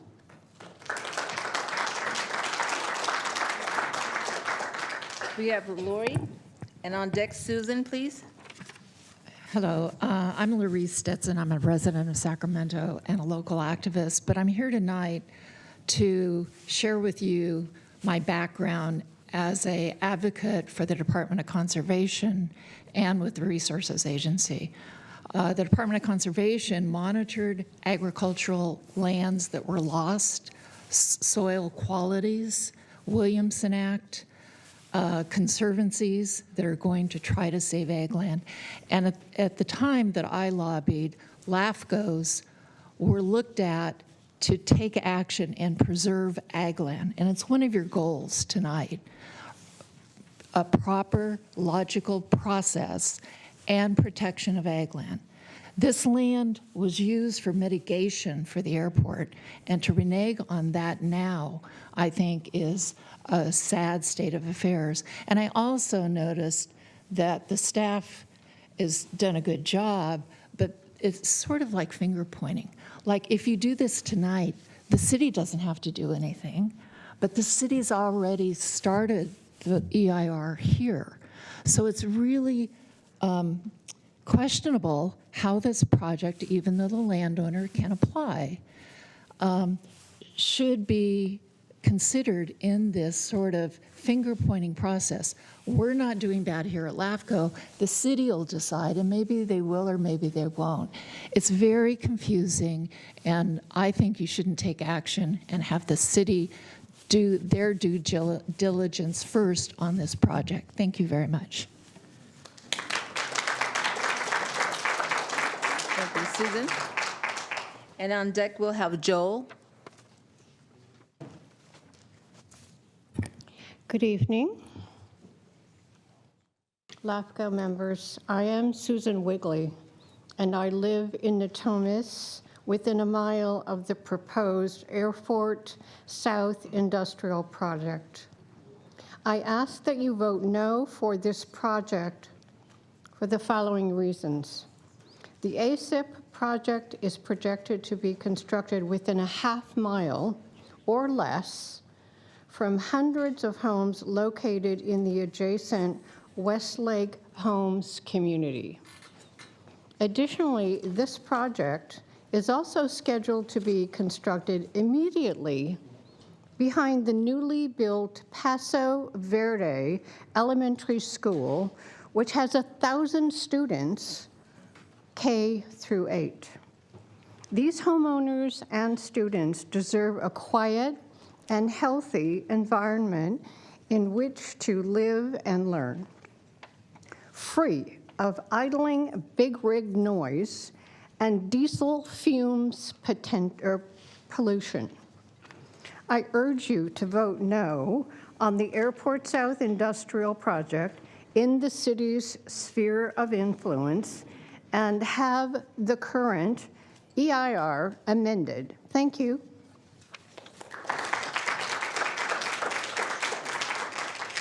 Joel, and we have on deck Carol Mark. Good evening. My name is Joel Leong, and me and my wife have been residents of Westlake for 23 years. She couldn't be here this evening due to some health issues. But I just wanted to, I can't say anything more eloquently than what Mayor Fargo has presented here this evening. So I just want to echo all of her arguments. You have seen the presentation. I'm sure you have written documents also. But I just want to comment more broadly that we have seen the impacts of the Amazon fulfillment center and the traffic, and also, you know, I know that the expansion of the airport, the second terminal, was a good thing, but that I-5 corridor traffic has gotten worse, and we feel it. And I think that this project is going to just not improve things.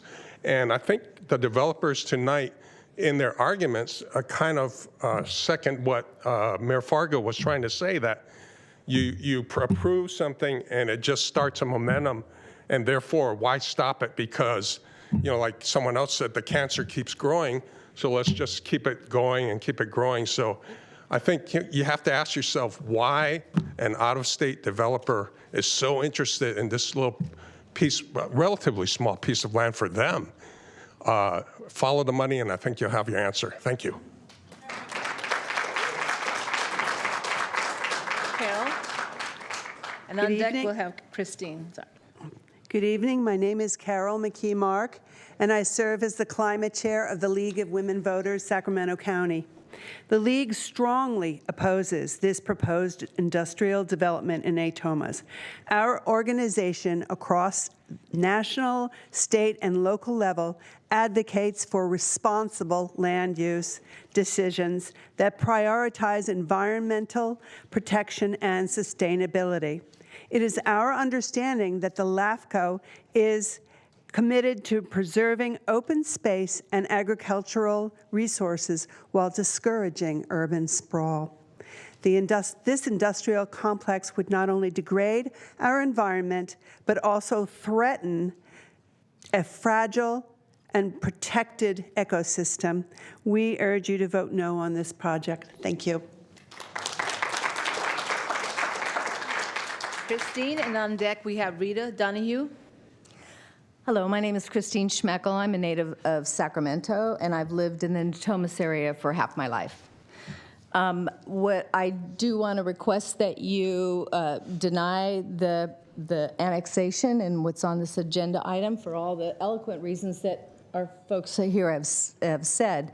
I also want to talk about the individual impact of residents in this area, and that is more trucks on the roads, more of the congestion that pushes all of the people on Google Maps or how can I get home onto more of the infrastructure of the smaller roads. So we have a risk, and it's already, I don't know how you're going to fix the infrastructure. And again, as folks have said, the city, it seems like the process here is a little backwards, that the city has not weighed in yet. And so I'd like you to consider that, and I really appreciate your time here. Thank you very much.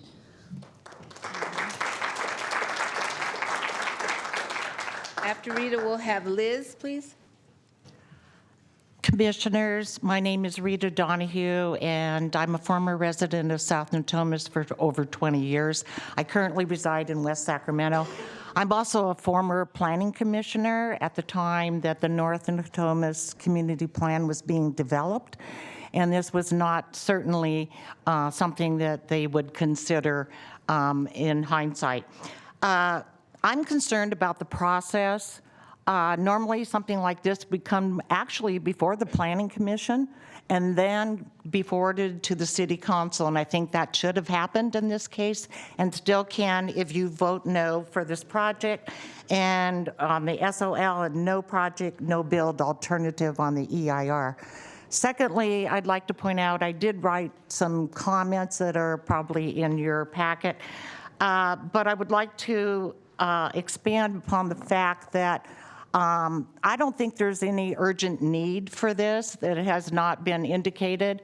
As I said, I live in West Sacramento. I deal with the traffic daily.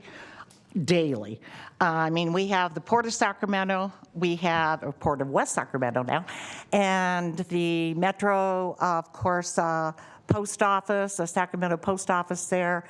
We have the warehouses on Southport Parkway. And we also have, of course, the other UPS facility there.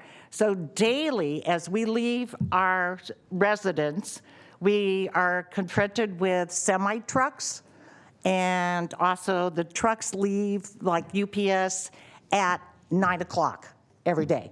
So it's not like this is on a, Wrap up your a comments. random basis. This is something that happens at a specific time when the trucks load up. Thank you for your consideration. We'll have Liz and then Robert, please, on deck. Good evening. I'm Liz Bergeron, and as a former Westlake resident for 10 years, I'm very familiar with the area that you're considering tonight. And I urge you to vote no on the expansion of the sphere of influence and the EIR. One thing that's, and I support what people have said already tonight, and what really stands out is the inadequate process, the inadequate EIR, the significant impacts to the residents, the nearby students, and making these decisions, it seems like these decisions are being made piecemeal without considering the projects that Heather mentioned, the larger projects in the area. What also it makes me wonder is, I know that the old Fry's electronics store off of Northgate and I-80 is being converted into warehouse space. And, are these additional warehouses for this area really needed? Aren't there other areas that can be converted, such as the old Fry's Electronics space? They're converting that. They're adding another warehouse, and I believe it's going to result in close to 300,000 square feet of warehouse in an area that's already been impacted. So thank you for your time. Robert, and then Megan, please.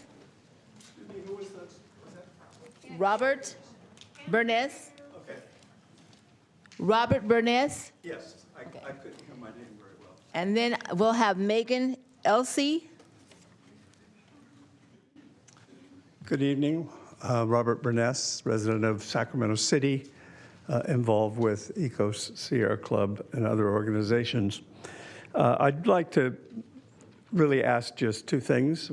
One is that you keep in mind the dual purpose of LAFCO. There's been a lot of focus on the services for the sphere, but a big part of this is also the mandate to protect open space and agricultural land. And this will have impacts not just on this project area, but also on the entire Natomas Basin. It creates inflationary price expectations. It reduces the land that is available for purchase. It doesn't reduce it beyond a critical path, but we have other projects in line that could do that. I'd also ask you to maintain a big picture perspective of this project in terms of how it relates to the Natomas Basin Conservancy, how it relates to the Sacramento County General Plan, the fact that it is outside of the urban service boundary, and that was a very seriously considered a decision that was made in 1993 as part of the general plan, and that you recognize that this vote sets in stage a rationale, a justification for some much bigger projects that are in line to follow, and particularly the Upper West Side project, which is a county project, granted. But approval of this project sets in motion a rationale, sets in motion a greater likelihood that a larger project of 20,000 potential residents, quite a bit of commercial space, Please wrap up your will comment. be approved. And that, I guarantee you, will have very significant impacts, particularly if you ever want to try to get to the airport via I-5. Megan, and then we'll have Kevin McRae. Good evening. I'm Megan Elsie. I'm a member of 350 Sacramento, which is a climate justice organization. Warehouses worsen the climate crisis because of increased greenhouse gas emissions from the trucks, but also from the workers. My husband works at the Amazon Fulfillment Center at Metro Parkway. There are 4,000 employees there, and that's just one of the warehouses. There's many warehouses there, so that's a lot of cars, a lot of greenhouse gases. We do need jobs, as I'm sure you're going to hear from these fine people here, but there are no jobs on a dead planet. So with those greenhouse gases increasing, we increase the chances for fires like they had in the LA area, which caused $250 billion in damages, or floods like they had in Asheville, North Carolina, which caused $50 billion in damages. Do we really need more warehouses? There's a for sale sign on a warehouse at Metro Air Parkway. In addition, if we build on farmland, then we take away the chance for that land to sink carbon. That's another way you can mitigate climate damage. But if there's warehouses, you cannot sink the carbon in the soil. And the EIR does not take account into those opportunities to mitigate greenhouse gases by sinking carbon in the soil. Also, open land can recharge the water table. If you build warehouses there, that will not be able to recharge the water table, and the climate crisis increases the chance of severe drought. So please vote no on the Airport South Industrial Project. The EIR is insufficient. Thank you. Kevin, and then on deck we'll have Harriet Steiner.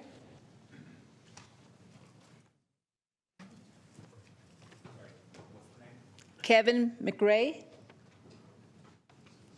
and then Harriet Steiner on deck. Kevin's on. Is Harriet still available? Thank you, Harriet.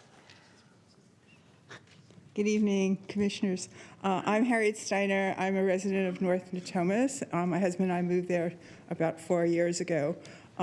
Many years ago, I was General Counsel of SACOG when many of the plans you've heard about today were first put into action and thought about. The air quality plans, the Metropolitan Transportation Plan, the SACOG Blueprint, and the HCP. So many of these plans, they took probably decades to actually finish. And when we were done, though I had moved on at that point, we were hopeful that Sacramento would have a more dense development, that it would have compact development, that it would not sprawl onto open space and agricultural land the way it was planned back before we started all of these plans, and that we would be forward-thinking so that we would preserve agriculture, take conservation seriously, preserve what was left of the flyway, and keep our area and our region a better place to live than potentially some of the other metropolitan areas in the California area.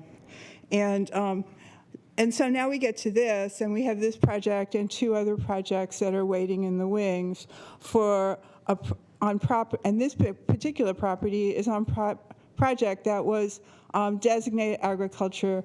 The county said this is not urban development property. The city potentially looked at this property along with other properties in its 2040 general plan and did not choose to take any actual affirmative action with respect to this project. It left it an open space. That open space could be open space. It could just be Please wrap up your agricultural. comment. It could be the top of, or the tip of the iceberg. We don't need more industrial. Saturn County can have all the industrial that it wants. We already have traffic to beat the band, and I would suggest to you, as many others have tonight, that this project was not processed correctly, that the EIR hides things like the urban service boundary and doesn't show you what the true impacts are, and that your job is made even harder, and you should say no, because the city of Sacramento has not said whether it wants its sphere expanded in this manner. Thank you very much.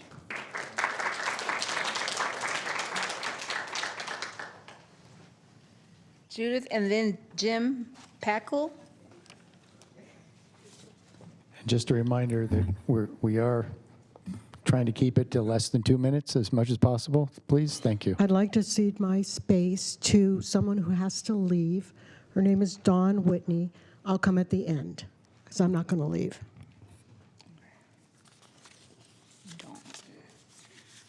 Thank you very much. My name is Dawn Whitney. I'm a resident of District 6 in Sacramento. I am a retired attorney, retired from the CHP as Attorney 4 in 2019. My question is, apart from that, though, it's a different area. What is the process by which LAFCO commissioners as a body or individuals determine whether they have received contributions from participants, agents, or parties that require recusal from decision-making under Government Code Section 84308, also known as the Pay-to-Play Act? And hope to get an answer from you. I have two specific questions after that. I'm going to be very brief. I have noted that Nick Avdis, who is here tonight representing the developer, donated $2,050 to Commissioner Pluckybaum on June 4 of last year. Michelle Smira, who was PR for the project, donated $250 on an unknown date in the last year to Commissioner Pluckybaum. Were those considered and decided to not require recusal, or it's this a first impression? Thank you.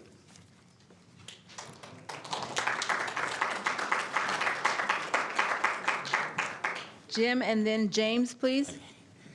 Good evening. My name is Jim Paschal, representing Friends of the Swenson Hawk. Except today, I want to talk about waterfowl versus airplanes. The Sacramento Airport and the project site are located beneath the Pacific Flyway. That's millions of waterfowl headed south during the winter season. Aircraft using the airport sometimes collide with the geese or ducks, which can cause a crash. It hasn't happened yet, but it's not an impossibility. Sacramento has one of the highest bird strike rates in the nation, which is of considerable concern to the airport. This project is located about 4,600 feet from the south end of the south runway. The project engineer prepared a preliminary drainage plan which calls for 96 acres of detention basins. This is open water, 10 feet deep. The area gets a lot of water. 96 acres detention basin actually makes a lot of sense. The detention basins will attract waterfowl, passing waterfowl.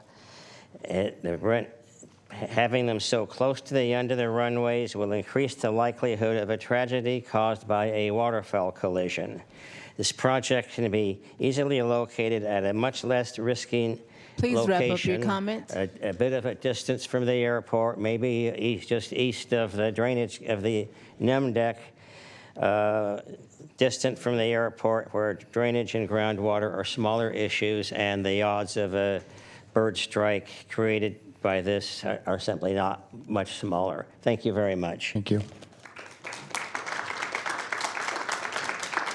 We have James and then Robert, please. James Thurl Walker and Robert Rosenbaum. Chair and Commissioners, thank you very much for the opportunity to be here this evening. My name is James Thurwachter, and I work with the California State Council of Laborers. We represent about 80,000 men and women statewide who build California's energy, transportation, and water infrastructure.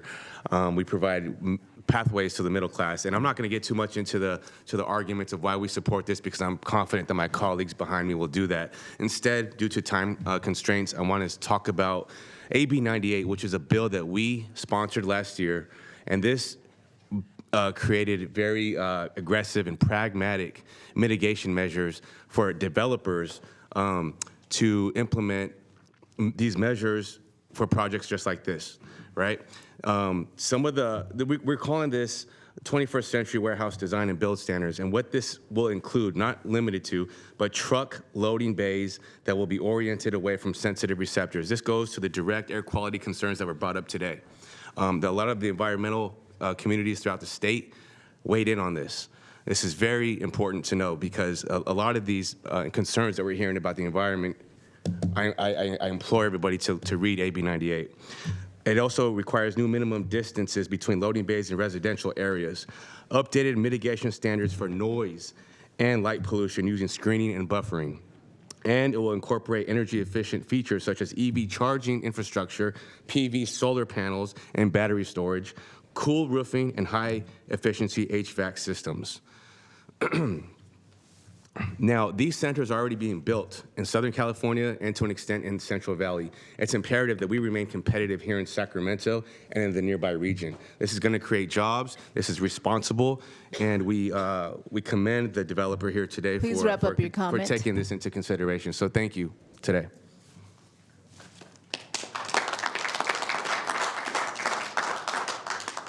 Robert Rosenbaum, and then Laurel Agard. Robert isn't here. Okay, Laurel.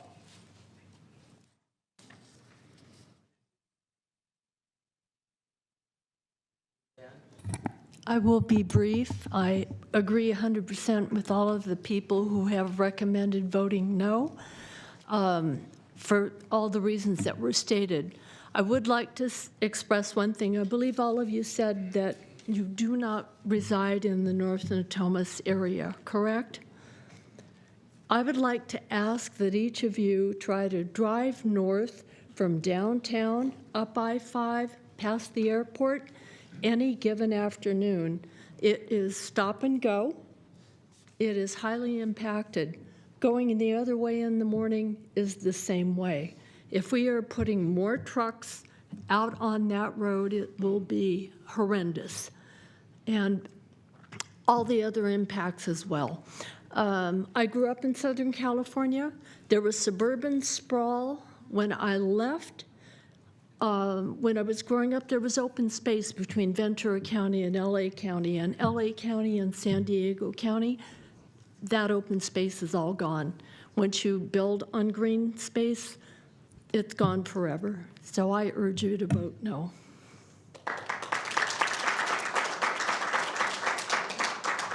Dana Swartz and Pam Harder.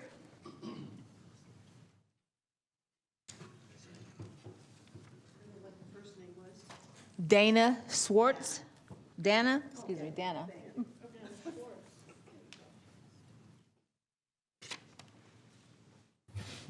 Hi, I appreciate you giving me this time to talk.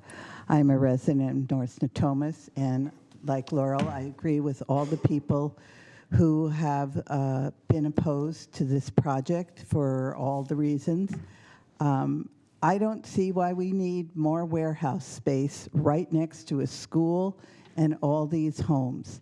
There's so many other places for warehouse space, plus there's a lot of empty warehouse space right now.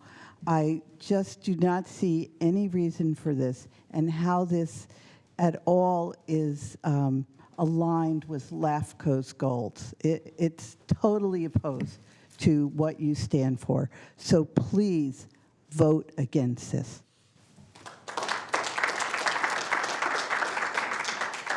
Pam, and then Monica Sanchez. Good evening. My name is Pam Harder, and I live in Heritage Park, which is a senior development, and very close in proximity to this development to Metro Air Parkway. And we experience terrible problems already with traffic, and I'm very concerned about my neighbors, my community, and the environment. I really am worried about more air pollution, and we already have to pay very high flood insurance. And if you pave over more open land, that water has nowhere else to go. And so we're already in an area, according to the reclamation district, we have the second highest flood potential behind Louisiana. So let's not pave over more open land, please. And I agree with everybody else that's already talked about the environment. Thank you so much. Monica Sanchez, and then Patricia Johnson, please. take these off. Good evening, Commissioners. As community members and residents of Natomas for 17 years, my husband and I care about the future of the community. Regarding the Airport South Industrial Project, we understand that growth is inevitable. However, we have concerns about the final EIR, which states that the proposed project would result in significant and unavoidable impacts related to 1, substantial degradation of visual character or quality of public views, which is impact 4.1-3. 2, cause long-term changes in visual character associated with cumulative development of proposed project in combination with future build-out of City of Sacramento 2040 General Plan and Sacramento County General Plan Impact 4.1-5. 3, convert prime farmland, unique farmland, or farmland of state importance to non-agricultural use, which is Impact 4.2-1. Cause impacts related to compliance with the Cortese-Knox-Hetzberg Act, Impact 4.2-4. Cause cumulative loss of agricultural land, which is Impact 4.2-5. Conflict with or obstruct implementation of applicable air quality plan, Impact 4.3-2.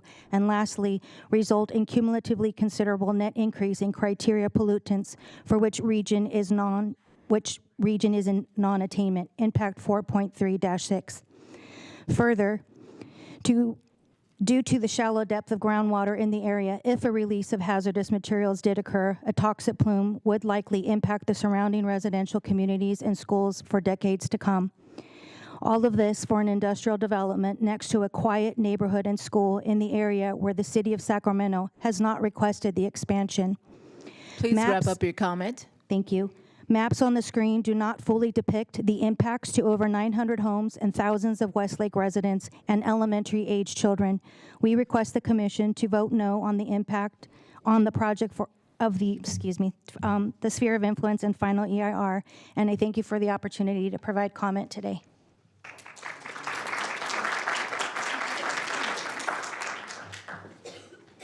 Hello, my name is Patricia Johnson. I'm here representing Wellstone Progressive Democratic Club of Sacramento County, and we're opposed to the proposed Airport South project. And we already suffer many days a year of poor air quality, and our dirty air harms the lungs of children and susceptible individuals with life-threatening respiratory events. We want LAFCO to put the health and well-being of Sacramento's first, and we oppose both. Thank you. Mr. Chair, at the request of the executive officer, can we please take a recess? Yes. I could take one too. Thank you. For how long? 10 minutes, please. 10 minutes, please. 10 minutes. Thank you.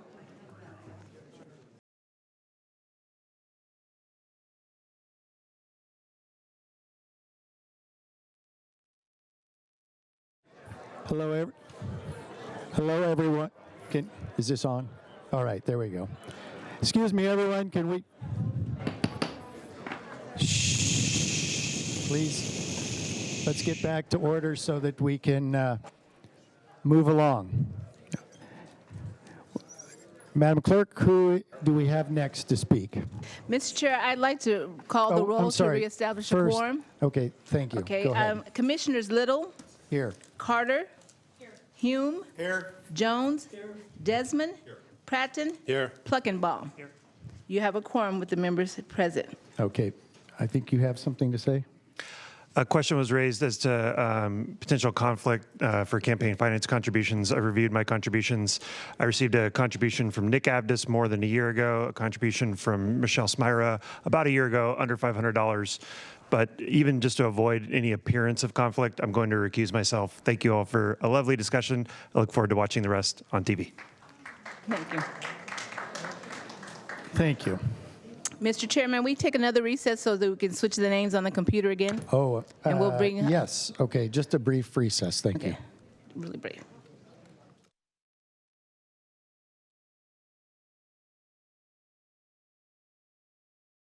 They've already taken care of it. Okay, thank you. Our next speaker, please. Our next speaker is Daniel Garcia, and on deck we'll have Alan Green.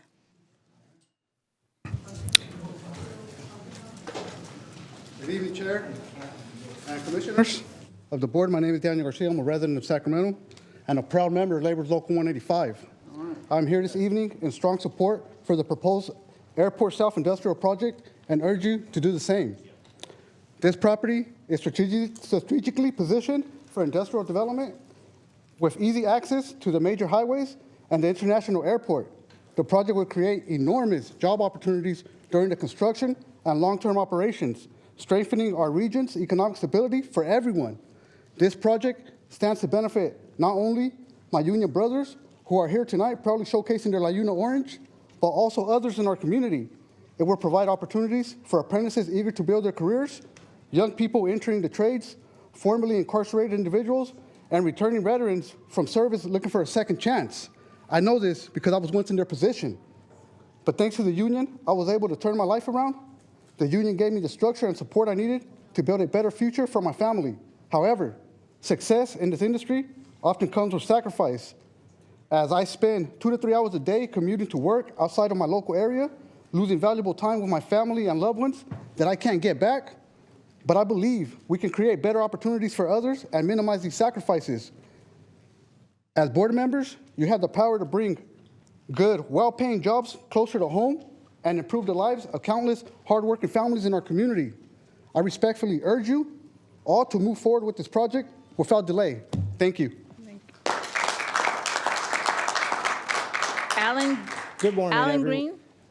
Good morning, everyone. My name is Alan Green. I am a trade instructor for Northern California Construction Training. We are a state-approved pre-apprenticeship program, a parole, probation, and general public program. We place hundreds of our students. Some of them are homeless, formerly incarcerated, and some of them are just looking for that career change. I completely approve this project out there in North Natomas. It's going to open up the doors for lots of opportunities for some of my students that are in various programs around the greater Sacramento area. I'm a proud Laborers Local 185 member, and thank you for your time. Thank you. We'll have Kevin Carmichael, and on deck, Susan Hare. Is Kevin here?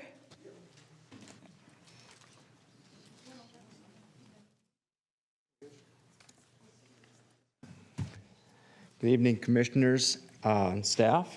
My name is Kevin Carmichael, and I'm here on behalf of Sacramento Residents for Responsible Development as an unincorporated association of individuals and labor organizations who are concerned with the environmental and public services impact from industrial development such as this project, and are also concerned with the health and safety risks to the public and on-site construction workers. Now, residents submitted comments on the DEIR in January and supplemental comments on the DEIR in September of 2024, and those comments were supported by expert testimony. In those comments, we identified deficiencies in the DEIR's analysis of the project's air quality, greenhouse gas, noise, and transportation impacts. Now, the FEIR prepared for this project does respond to residents' comments. However, in our review, we found they do not fully address the concerns that we raised in the DEIR comments, and the FEIR does not fully evaluate the additional feasible mitigation measures identified that would reduce the project's significant impacts. Despite the foregoing, I am pleased to report that residents are in productive talks with the developers to enter into a settlement agreement Please to wrap address up the your comment. continuing concerns with the project, and we hope to have an agreement finalized within the next week. Thank you. Laura Warren and Kevin Carmichael. Oh, I'm sorry. Chair Little and Commissioners, good evening. I'm Susan Haree, architect and urban planner and resident of Natomas and immediate past president of ECOS.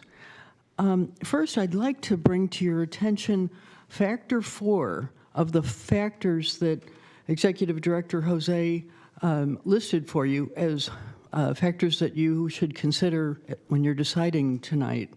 Factor 4 is the existence of any social or economic communities of interest in the area if the commission sees them as relevant. Okay, now I'll come back to that. In our Sacramento region, we have some pieces of planning that are worth celebrating. I'll list what I think are the top 5 in chronological order. The American River Parkway was conceived of in 1915 and established in 62. Then the county's urban services boundary adopted in 93. Then the Natomas Habitat Conservation Plan adopted in 97. Then the SACOG Blueprint adopted in 2004 that for the first time was to integrate land use and transportation. It was nationally touted. And then number 5, the South Sacramento Habitat Conservation Plan, adopted in 2019. There are possibly more, but I don't know of any of this scale and significance. So broadly, they were about making our cities stronger economically and socially, avoidance of risk of flood and fire, and preserving open space for agriculture habitat. These are now key pieces of our regional identity. Please wrap up your comment. And so the South Airport Industrial Project in its proposed location is a bad fit for these. It's inconsistent with 3 of the 5. And I would say that there is a community of interest. That's factor number 4. The community of interest is the group of people over the past 100 years or so that worked so hard to create that planning legacy and Susan, our regional identity. thank you. Thank you. Karen O'Hare and Reuben Galvin. Good evening. My name is Laura Warren, and I live directly across Del Paso Road from the school in question, Paso Verde. I am a member of a 600 community of senior citizens and just 600 homes, and just south of us is West Shore, probably 2,000 homes. We are directly impacted by this project. We can see the land in question. First of all, although the developer says there's going to be retail space there, I highly doubt that. Who is going to travel up Highway 5 to go clothes shopping? No one is. The only retail that might possibly be there is a candy counter at a convenience store or a gas station. We know that what's primarily going to be there is warehouses. And who services warehouses? These do. I took these photos over the last 6 months under safe conditions with my own cell phones of rogue trucks that already come into our neighborhood. This picture right here is at the intersection of Scholar Boulevard, which goes down to Paso Verde. This photo was taken 2 days ago. The white truck was broken down, and the red truck came. These trucks are like 50 feet long. This truck, this cab abandoned its trailer. There's a photo of it right here, also on Del Paso Road, across from the school. Kids pass these trucks every day. Please wrap up your comment. On this side is Hovnanian, which goes down goes down past Blackbird Park. Next to Blackbird Park is another school. Thank you. These are trucks that have randomly parked on Hovnanian. All I'm saying is that with these we're sandwiched between the truck stop on Arena and these warehouses. This project is going to drastically increase this kind of situation in our neighborhoods. Thank you so much. Thank you.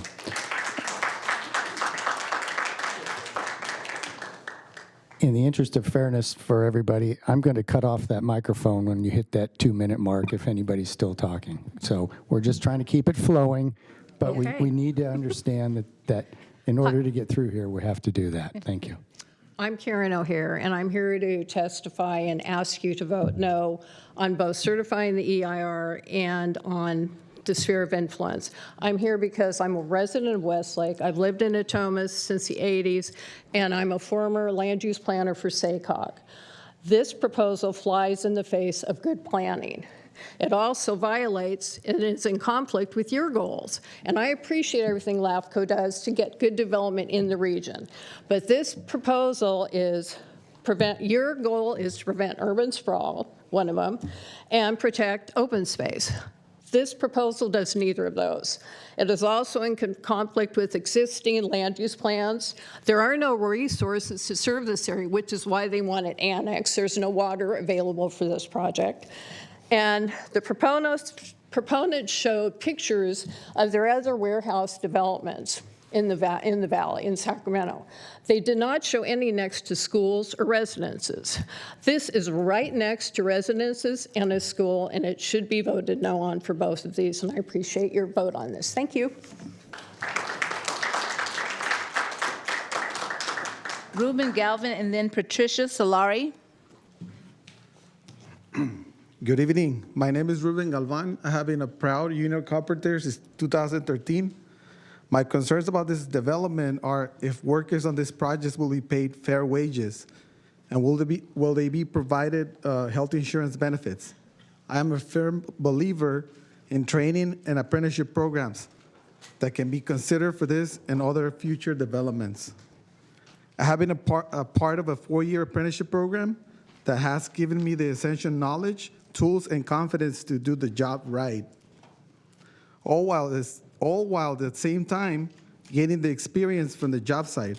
These programs are an essential pathway for local workers to receive the training they need for good paying jobs, and they help ensure that the project is built safely and to the highest standards. These workers are part of our community. Let's not forget about these important standards. I worry will be overlooked on this development. Thank you.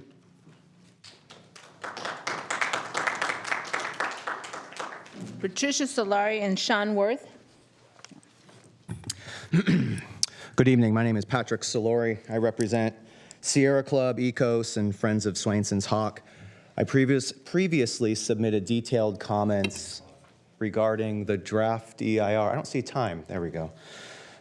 Numerous informational deficiencies regarding both the draft and final EIR, but I'm not going to talk about those. Instead, I think there's a real misunderstanding about what you are all being asked to do tonight. The staff report states on page 4, approving the SOI expansion does not mean that LAFCO is endorsing the ASI project. That's actually false, because it ignores that LAFCO is the CEQA lead agency here. And because this project has significant and unavoidable environmental impacts, this body, not the city, not anybody else, but this body first, is required to adopt what's known as a statement of overriding considerations. And what that means is this body needs to make an affirmative finding that the claimed benefits of this project, I guess there's tax revenue or something along those lines, outweigh all of the environmental impacts of the underlying development project. Not just the sphere of influence amendment, but the underlying project. And we've seen some of those, right? Ag destruction, habitat destruction, air emissions, increased cancer for children. These are very real issues, and you are being asked to say that that's okay because Angela Sakopoulos wants to develop more property and there's some incremental additional tax benefit. If you're uncomfortable with making that finding, and you should, there's a real easy solution. Deny the application, don't certify the EIR, let the city file its own SOI application. They've indicated that they're perfectly happy Please to wrap up your support it comments. based upon staff's presentation. Let the city go first. Thank you.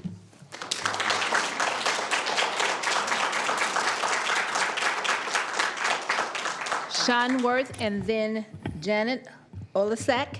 Good evening. My name is Sean Worth. I'm the Conservation Sheriff for the Mother Lode chapter of the Sierra Club, 24 Northern California counties. I had prepared some comments. I sent them in to you. I'm going to shift gears and correct a potential misunderstanding. There was a question about why what the city said differed from what Mayor Fargo said regarding the Natomas Basin Habitat Conservation Plan. That plan was prepared by biologists, experts in the field, to deal with impacts to covered species. That was the purpose of the plan. Biologists prepared that plan. The impacts are biological. They're to species that have very little habitat left over, and that plan was predicated on agriculture being left in agriculture. That was the necessary part of that plan being successful for the species. I have a real problem when someone comes and says, no, it's not going to affect the plan because we can still do our 8,000 acres of conservation required by the plan. The plan is to protect species, not to save 8,000 acres. It was 8,000 acres plus all that ag land being saved. That ag land is not going to be saved at this point if we approve a project like this. That doesn't have an impact on the species. Who should be addressing the issue of how this affects the Natomas Basin Plan? Biologists should be doing it as part of an effects analysis, looking at the actual effects from a biological perspective and those impacts. That hasn't been done. And for someone to say, oh, no, it's not going to affect the plan because they can do their required mitigation is not really getting to the heart of the matter. That whole area was wonderful wildland habitat originally. Now it's a small vestige of what's left over. The plan was very specific. Save the 8,000 acres, everything else is left in ag land.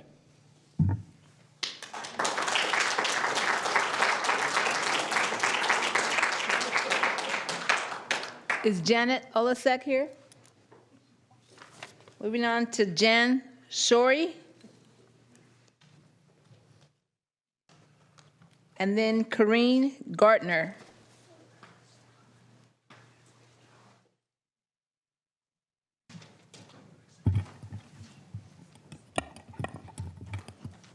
Good evening. I am Jan Shorey. I'm here with my husband, Case Butterman. We are longtime Westlake residents. The final EIR provides the results of the cancer risk analysis associated with this project's heavy-duty diesel trucks. The map that's included in the EIR includes the plume of carcinogens that extends well into multiple homes within Westlake. The maximum exposures appear to be on Westlake homes that are within 200 feet of the project. Please remember, the project does abut the dirt strip that leads into Egrets Park that is 200 feet away from my front yard. So we're not talking about a half a mile, we're talking warehouses right next to people's homes. The EIR's modeling result rates the risk, and this is without the development of Parcel 8, at 9.53 as increased risk of cancer per million persons. The significance level in the EIR is defined as 10. The final EIR concludes that because the level of 10 is not exceeded based on the EIR model, the impact is not significant and no mitigation is necessary. You, as our elected officials, should understand that this conclusion, which you will be formally approving tonight if you vote to approve this final EIR, is completely unacceptable. The EIR concedes in rejecting co-locating housing on the project site with the warehouses that there is a need for a significant buffer between residential and industrial uses to avoid significant adverse impacts such as exposure to toxic and cancer-causing air contaminants and noise conflicts. And yet, please wrap up your citing comment. Industrial warehouses 200 feet away from an elementary school in a residential neighborhood which has been in existence for 25 years is somehow acceptable with no mitigation required if you adopt this EIR. Thank you. This project is too polluting, too big, and too close to current Westlake residents. If you do not want to vote no on it, please table it, send it to the city, and get an opinion Thank from you. the city about whether Thank they you. really want to do this. Thank you.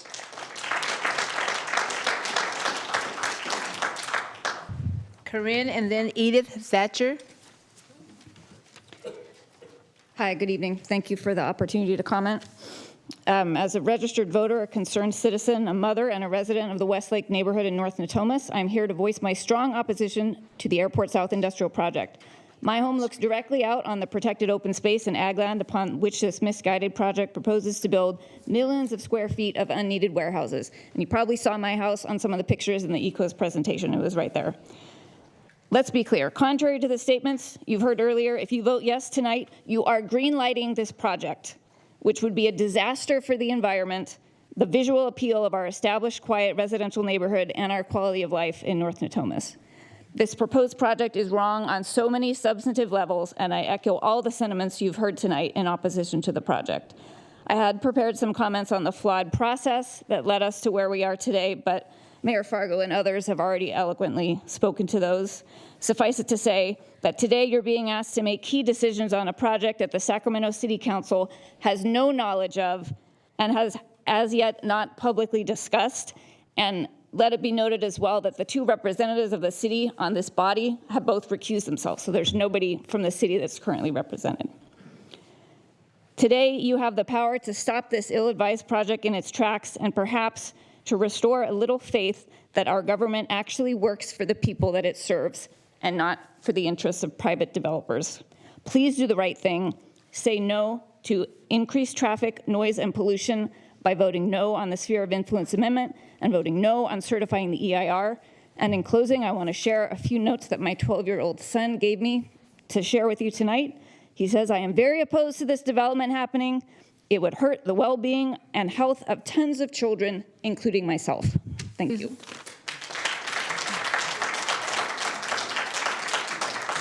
Edith Thatcher, and then David Ingram. Is there any way I can project some photographs? Metro Cable, could we have you put the document camera on? Ah, Go ahead. beautiful. Thank you so much. Well, I can't zoom in, but. Can you turn it to the right angle? Turn this? No. Turn the page. Oh, thank you. Okay. Thank you very much. There we go. Your time is going. I'm Edith Thatcher. I live very close to both Airport South and Metro Air Parkway.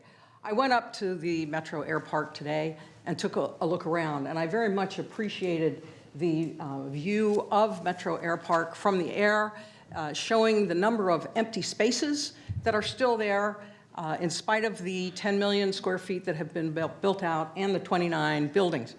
This is what it looks like now. You can see there's still quite a bit of open space. And of course, a number of buildings still under construction, which should be great for the gentleman in orange behind me. Also, there are a number of signs saying things like for lease and the giving square footage of how much of the buildings are for lease. There are also for sale signs, signs saying that land is available, and finally, build to suit signs, 20 parcels. So it does make one ask, why are we building across I-5 another 6 million square feet of warehouse when the warehouses in Metro Air Park are not yet fully built out? And remembering, of course, that as new warehouses are built, they suck business from Please wrap other up your parts of the comments. city and leave them with empty warehouses. Thank you. Far better to have open grassland.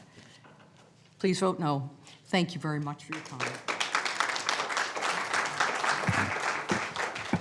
Good evening, I'm David Ingram. A couple of you may know me from my volunteer work with River City Waterway Alliance. I'm not here to talk about the 2.7 million pounds of trash that our volunteers have removed from local waterways in the last 26 months.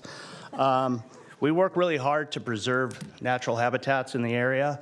On Saturday, this coming Saturday, I will be performing my 700th waterway cleanup in exactly 4 years.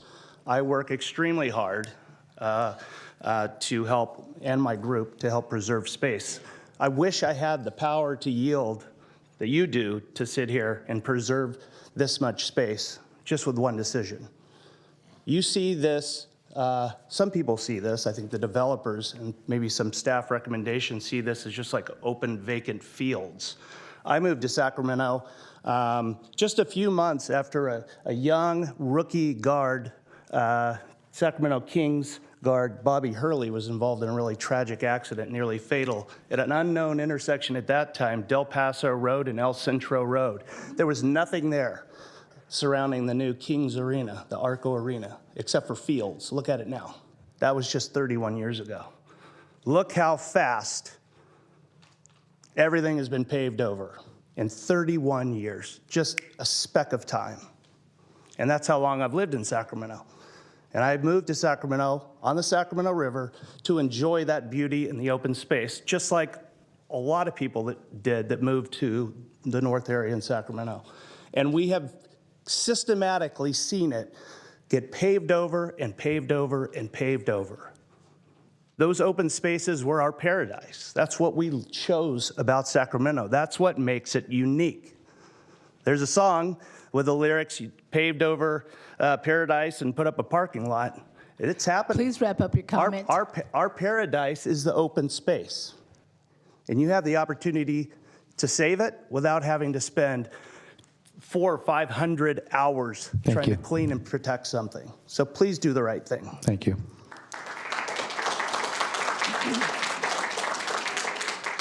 Doyle and then Fabian. Well, good evening, Vice Chair Little and respected LAFCO Commission. My name is Doyle Radford Jr., and I am the Business Manager of Construction and General Laborers Local 185. Our membership is over 6,000 strong, and we've been proudly building this Sacramento and surrounding community for almost 100 years, since 1929, and that's something we're proud of. We're here tonight to show our support for this project as presented by Mr. Griffin and Mr. Advis. Several of our members were here tonight, but they had to leave. We have to commute long hours. This is what we do. We build their communities, but not all projects are local. We view this as a good local project. It's a robust scope of work for us. The infrastructure, the concrete structures, and it's over several seasons to keep our local men and women building it local. And we're just here to show our support for it. We've worked with this developer on several others. They build with area industry standards, and we're excited about it, and we'd encourage you to support this project as presented. Thank you for your time and consideration. Thank you. Next. Fabian, then Rosie. My name is Fabian Lara, and I'm a Natomas resident of 24 years. I live on the Garden Highway, and a lot of projects have not been built yet, but I've seen a substantial amount of traffic that has been detrimental to my area. There, in front of my home, 4 accidents that were near fatalities were witnessed by myself. And that's not even the ones that are not documented by myself. So projects like these are gonna increase casualties like this, especially because the Garden Highway can't be expanded. There is no way to mitigate that, and I feel like a project like this would be just, like I said, detrimental to the area. So vote no on any of the issues that have to do with this project. Thank you. Rosie, and then on deck, Jeffrey Peterson. Good evening. My name's Rosie Yakub. I'm a Sacramento resident, and I am opposing you guys voting to certify the EIR. There are plenty of impacts identified there that exceed thresholds, and we have to stop. We have to stop developing things that we do not need that have significant impacts. There are warehouses people have identified all over the place that are running vacant. We don't need more space. The rest of my time, I want to just focus on some more like individual observations. I take my kid to do gymnastics out near the Market Parkway area. That place is, I took my dog on a walk there, and 1 out of 4 buildings was being used, and they were all warehouse spaces, and it's right next to the freeway. So we are failing as a region to bring businesses in to the warehouses we already have. On another note, I was looking at perhaps moving work to an area in West Sac where there was a whole bunch of warehouses, and I ride my bike to work. So I rode my bike there, and I almost got run over. So you're purporting to put more truck traffic in a place where a bunch of residents and school children are, and the Green Line expansion for the light rail is. That, to me, seems ill-advised if what we care about is the people. right? If we're caring about the people, we cannot continue to just support somebody's dollar that isn't even actually wrap up your needed for our comment. local economy. Thank you very much for your time. Take care. Thank you. Jeffrey Peterson. And can I have the person on deck please stand up next to them so that we can expedite as we go along? That'll be Lionel Berrigan. Hello, my name's Jeffrey Peterson. Yeah, I live in North Natomas. I've lived there for quite a few years, and I'm just kind of worried for like this being a precedent because if this is approved, I'm sure you'll find a lot more applications and wanting to expand more up to like 8,000 acres. Also, I'm just trying to figure out like the livability situation of how do we make it more livable when there's a lot more congestion in that area. Like I said, just kind of worried about the president. So please vote no on this expansion.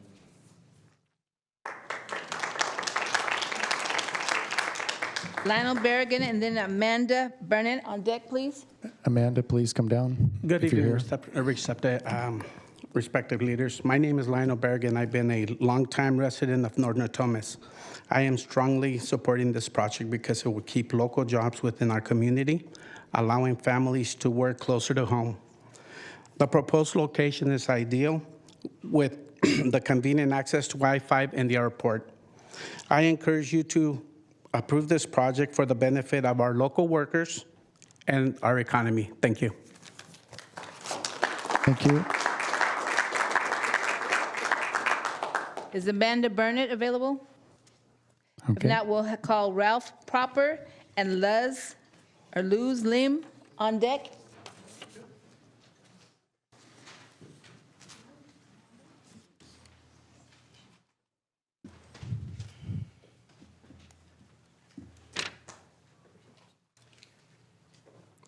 Hello, I'm Ralph Proper, and let's see if I can find what I wrote. I guess I can't. Okay, I'm here speaking on behalf of Breathe California Sacramento region. I'm on the board, and in terms of my background, I'm retired as a chemistry professor, most recently at UC Davis. And I worked for over 30 years as an air pollution research specialist at the Air Resources Board, where I focused on toxics and specifically diesel exhaust and ultrafine particles, where I managed research in those areas to justify controls. So first of all, I would say that the EIR is not sufficient in terms of not describing the impacts from ultrafine particles. It claims that this is proportional to the larger particles, but they're not. They also have a lot worse health impacts, especially for children who who go to school nearby, and some live nearby. So it has effects like cancer and lung development being insufficient as they get older, asthma, and many other adverse outcomes. It comes not just from the diesel exhaust, as is proclaimed in the EIR, but rather it comes from all the vehicles, as well as from not just the exhaust, but from the brake dust and and to some extent the tires as well. Please wrap up your comment. Did I have 2 minutes on that? Did I start with 2 minutes? You've used 2 minutes already. Oh, sorry about that. Well, okay. I just want to say that for the diesel exhaust, it's also parcel 8 is not considered, and if it's warehouses, it would far exceed the standard for needing mitigation, and that needs to be considered also. Thank you. Thank you.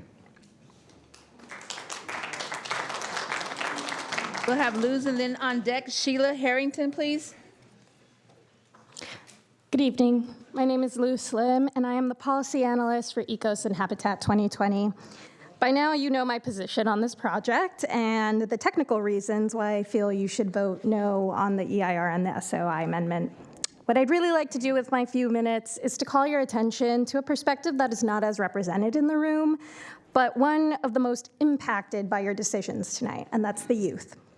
In my position, I have had the great honor of working with bright and passionate high school students who carve out time in their busy school schedules to make a positive difference in their communities. These are the students making use of empty plots of land to create native plant gardens for their schools, organizing public festivals to bring communities together, and who really want to be involved in the conversations that we are having here tonight.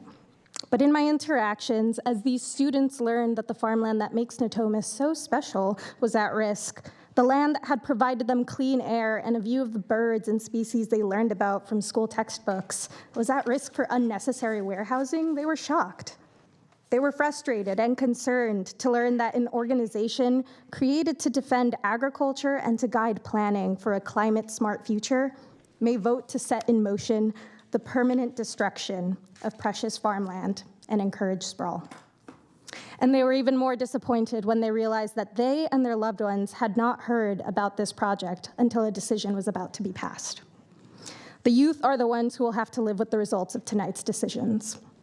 It's their neighborhood that will be shaped, and they will be the leaders of tomorrow.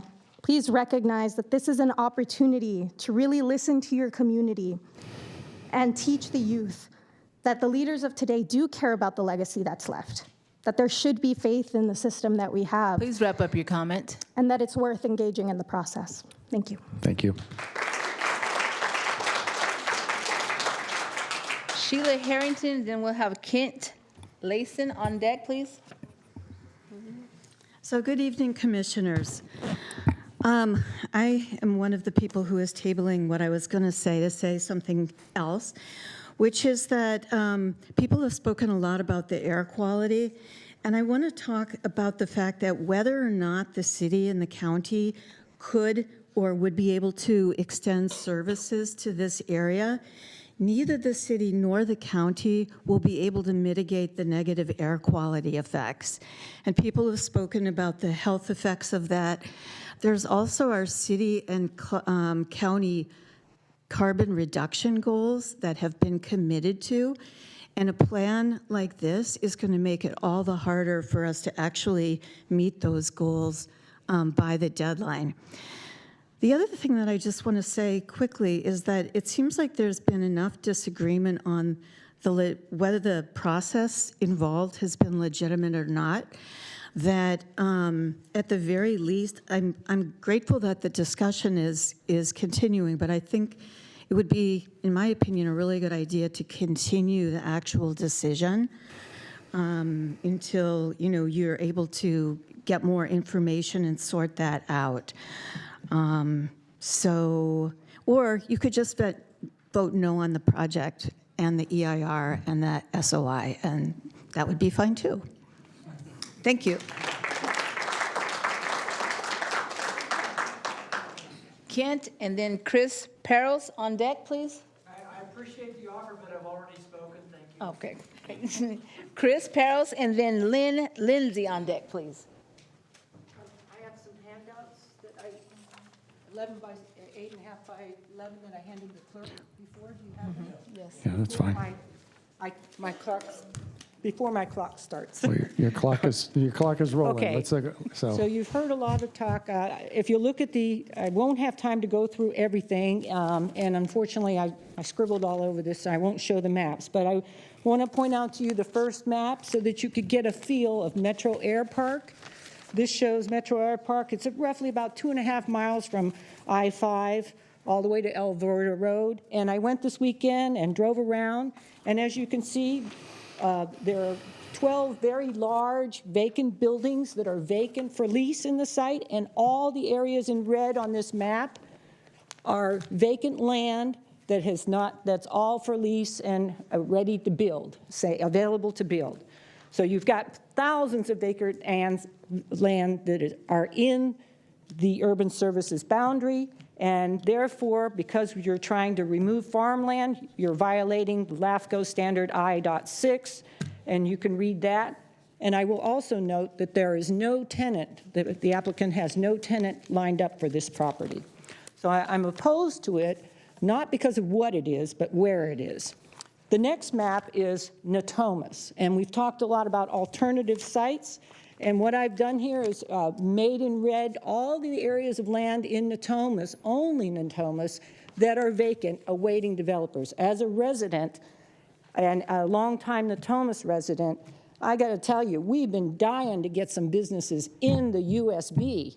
There's plenty of property along I-5, along I-80, along Gateway Park Drive that's available for commercial, employment center, and it's continually getting rezoned to apartments and gas stations and hotels, and they could be made into warehouses too along that area. Please This is wrap up your comment. And notice where the site is. ASI is way up here, leapfrog development.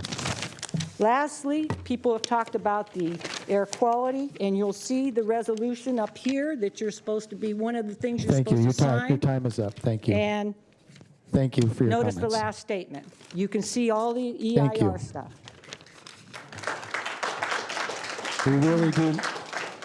We really do need to be mindful of the time and so that everybody has an opportunity. Thank you. So, good evening. My name is Lynn Lindsay. I'm a 24-year resident of the North Natomas Westlake community. I would like to associate myself with all of the previous opposition comments. As a former city planning commissioner, I am dismayed to see a proposal that is so incompatible with housing, schools, the airport, and other mixed uses has received support from the staff. Annexation and extending services to this land ignores existing land use plans, the general plan, the North Natomas Community Plan, multi-jurisdictional habitat plans, and the urban service boundaries. Can you tell me where the city of Sacramento or the county of Sacramento has or is currently planning to site an industrial park adjacent to housing and schools? Why is North Point Development making a presentation about its development? Make no mistake, a vote for the sphere of influence amendment and the EIR is a vote to approve the $6 million square feet of warehouses that adjoins and borders the Westlake residential subdivision and Paso Verde School. Good planning must prevail. There is no compelling reason to create urban sprawl, remove ag land and habitat when there is an abundance of land in the city, county for development that includes uses for industrial parks. I respectfully urge your no vote, placing the acreage proposed for the ASIP in the city's sphere of influence and certification on the final environmental impact report. Thank you. Thank you.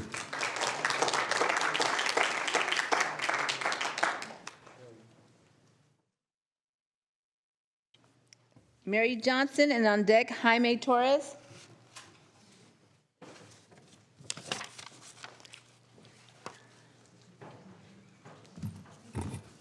Good evening. My name is Mary Johnson. I'm a resident of Sacramento. I have a background in regulatory federal compliance. Commissioners, today I urge you to please vote no on the amendment to the sphere of influence and certification of the environmental impact report. Some of the statements that were made earlier today about how the U.S. Fish and Wildlife is a signatory on the HCP is a misrepresentation of how the HCP is to be implemented. Clearly, this co-led CEQA development has been too confusing for the public to provide adequate concern. And that's why there's so much representation tonight. The development currently as written blatantly contradicts existing general and regional plans, undermines the intentions behind the Natomas Basin Habitat Conservation Plan, and disregards previously negotiated mitigation for completed development in the area. Vote no tonight so the results of additional biological surveys, air and water quality testing, and implementation of conditional mitigation measures can be clearly defined to eliminate any assumptions in the EIR. The farm to fork capital deserves better treatment than this bait and switch project for tax revenue. Thank you.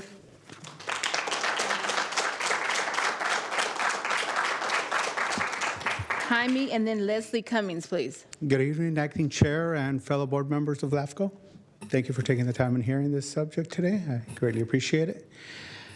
I know one of the industry needs that we currently have as laborers. I'm a proud member of Laborers Local 185, and one of the realities that we enjoy is the constant youth that comes into our organization that is seeking a job, that is seeking an apprenticeship, that maybe college isn't for them, and they're looking into a purpose to actually come into the workforce and be injected into the middle class through an apprenticeship.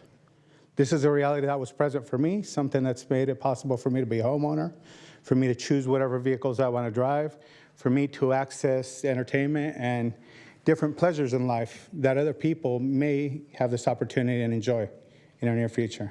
We're looking into a project that's going to create a wonderful amount of local jobs during the construction.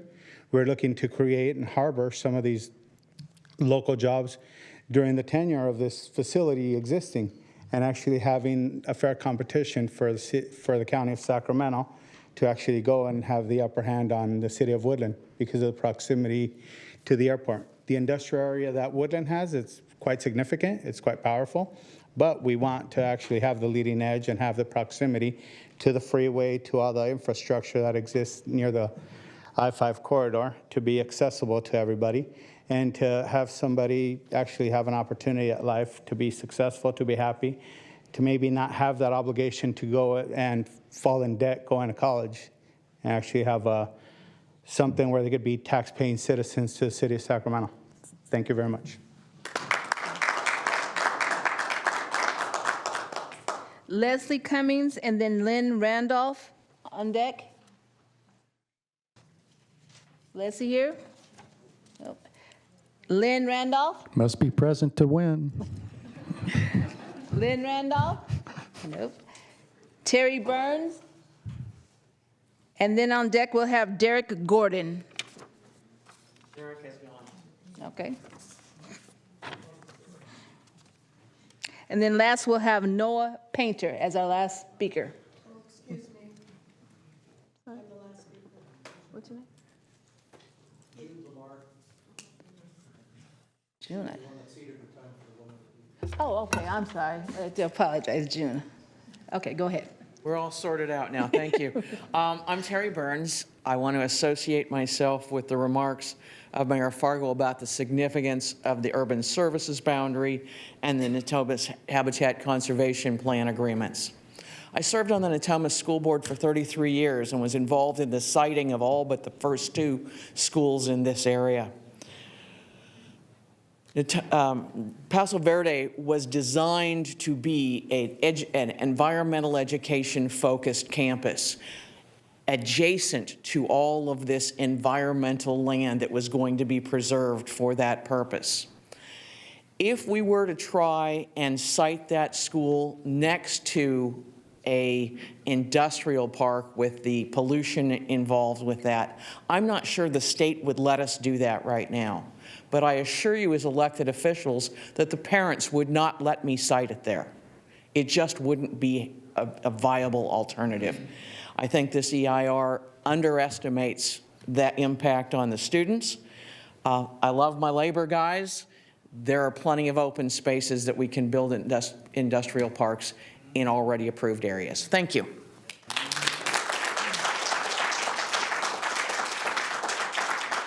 We'll have Noah and then finally June.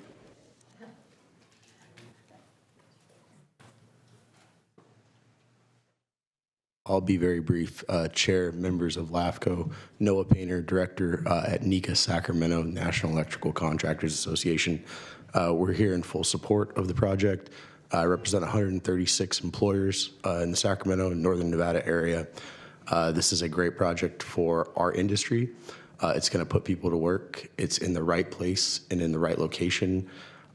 It's something that we desperately need. Logistics centers are the way that we're going to be seeing goods transported and stored throughout this region and throughout the state and the United States. That's what we're going to see. We don't go to stores as much as we used to. This is the way we buy stuff. A woman spoke earlier about her husband working in an Amazon warehouse. Unfortunately, she's opposed to the project, but that's a job for somebody. And that's how we get our goods now. So hopefully you'll take that into consideration and approve the project. Thank you.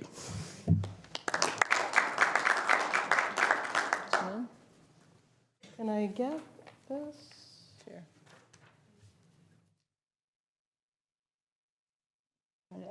It's upside down. Upside down, okay, got it. Thank you, much better. Okay, I want to address a few points that haven't been made tonight. Representing and advocating for the Swainson's Hawks that are residents in Natomas.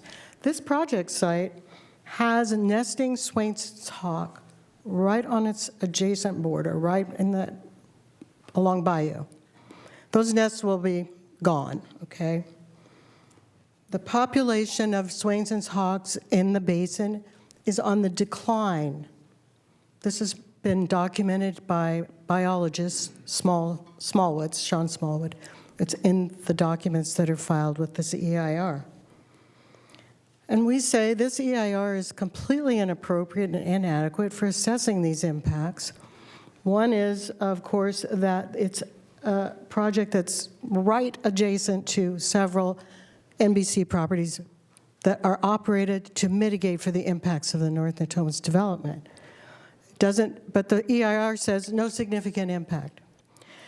I want to point out that Natomas has its own rules, and that's why you're seeing all of this. One of the Natomas rules is that the city made an agreement with the wildlife agencies that they would not pursue development outside this area without first looking at completely re-triggering the habitat analysis and the HCP. So what it requires is incidental take permits. The EIR does not include mitigation that the Please wrap up your comments. that the applicant will get the incidental take permits. So folks, I think you have a very bad EIR, and it's really going to hurt the habitat and Natomas. Thank you. Thank you. Madam Clerk, is that our last speaker? Okay. We're going to take a 10-minute break, and we'll be back.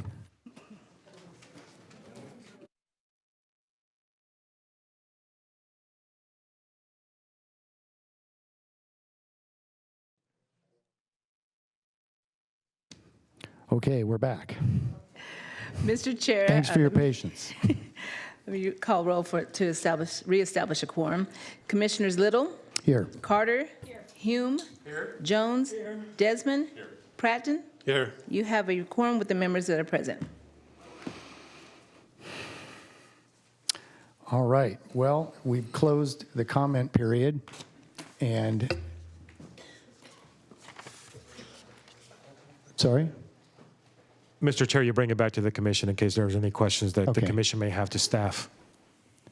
Commissioners, do you have any questions for staff at this point? Mr. Hume. Thank you, Chair. I do have some questions. The first question is there's been a lot of discussion about the EIR and its adequacy in response to comments. Obviously, a function of an EIR is you have mitigation measures for things that can be mitigated to less than significant, or you have to declare overriding considerations. And I've seen those documents in our packet, and I know that exercise has been done.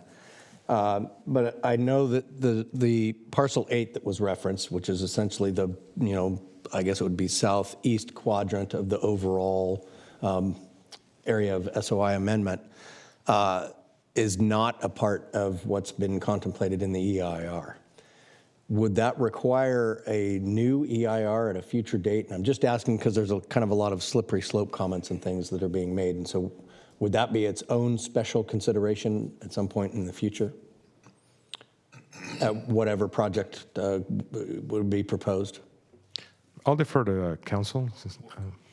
I'm not sure I follow the question, My question is if parcel 8, which is the bottom southeast quadrant, yes. It's not quite a full quadrant, but whatever, because that's not a part of this environmental clearance, if a project were to come forward in the future, it would require its own EIR, right? They wouldn't be able to just amend this EIR. To the extent that this EIR evaluated impacts of development on that parcel, then the proposal for development of that parcel could rely on this EIR. However, this EIR was prepared to essentially not evaluate development on that parcel. So I realize this is sort of a non-answer, but I was just going to say, I can see why attorneys get paid so much, because you took a yes or no question. Yeah, but to the extent that this EIR did evaluate impacts on that parcel, then it could be relied upon. But given the parcel... Okay, so set the hypothetical aside. This EIR does not contemplate development of that parcel. So therefore,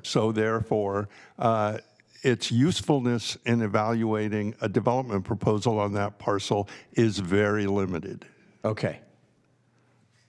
Okay. And at that point, it would require its own environmental review. Maybe not necessarily an EIR, but it would require its own environmental review for that project to get in order for it to get discretionary permits and entitlements. Thank you. And any application would be subject to SEQA compliance at that point. Sure. Mr. Chair, if it's okay, I see the city representative wanting to answer this question maybe a little more thoroughly for me. Sure. Go ahead, please.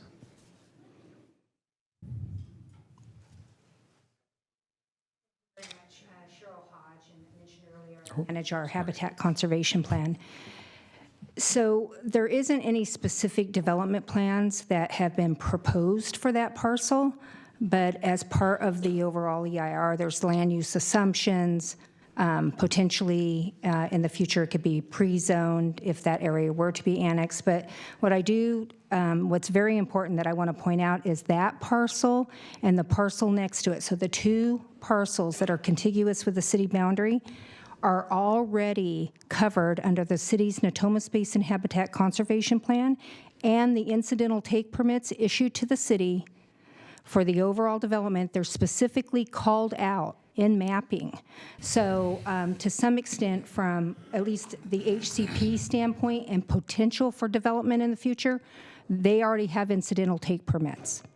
Okay. So I just want to make sure the commission was aware of that. Okay, I appreciate that. That wasn't necessarily the question I was asking, but I do appreciate that. Because obviously, I think the proximity to the school is a whole different concern relative to sensitive receptors. So let me ask a different question then here. There's been a lot of discussion about process, and I'll get to that in just a minute, but relative to certification of an EIR, I know that oftentimes that is done as part of the application procedures relative to the lead agency with the land use authority. And so we have to have certain assumptions about potential development that would happen within this area as a part of sort of the checklist of what we go through in order to fulfill our duties. And so this particular EIR, is it more extensive than it needs to be for us to accomplish our goals?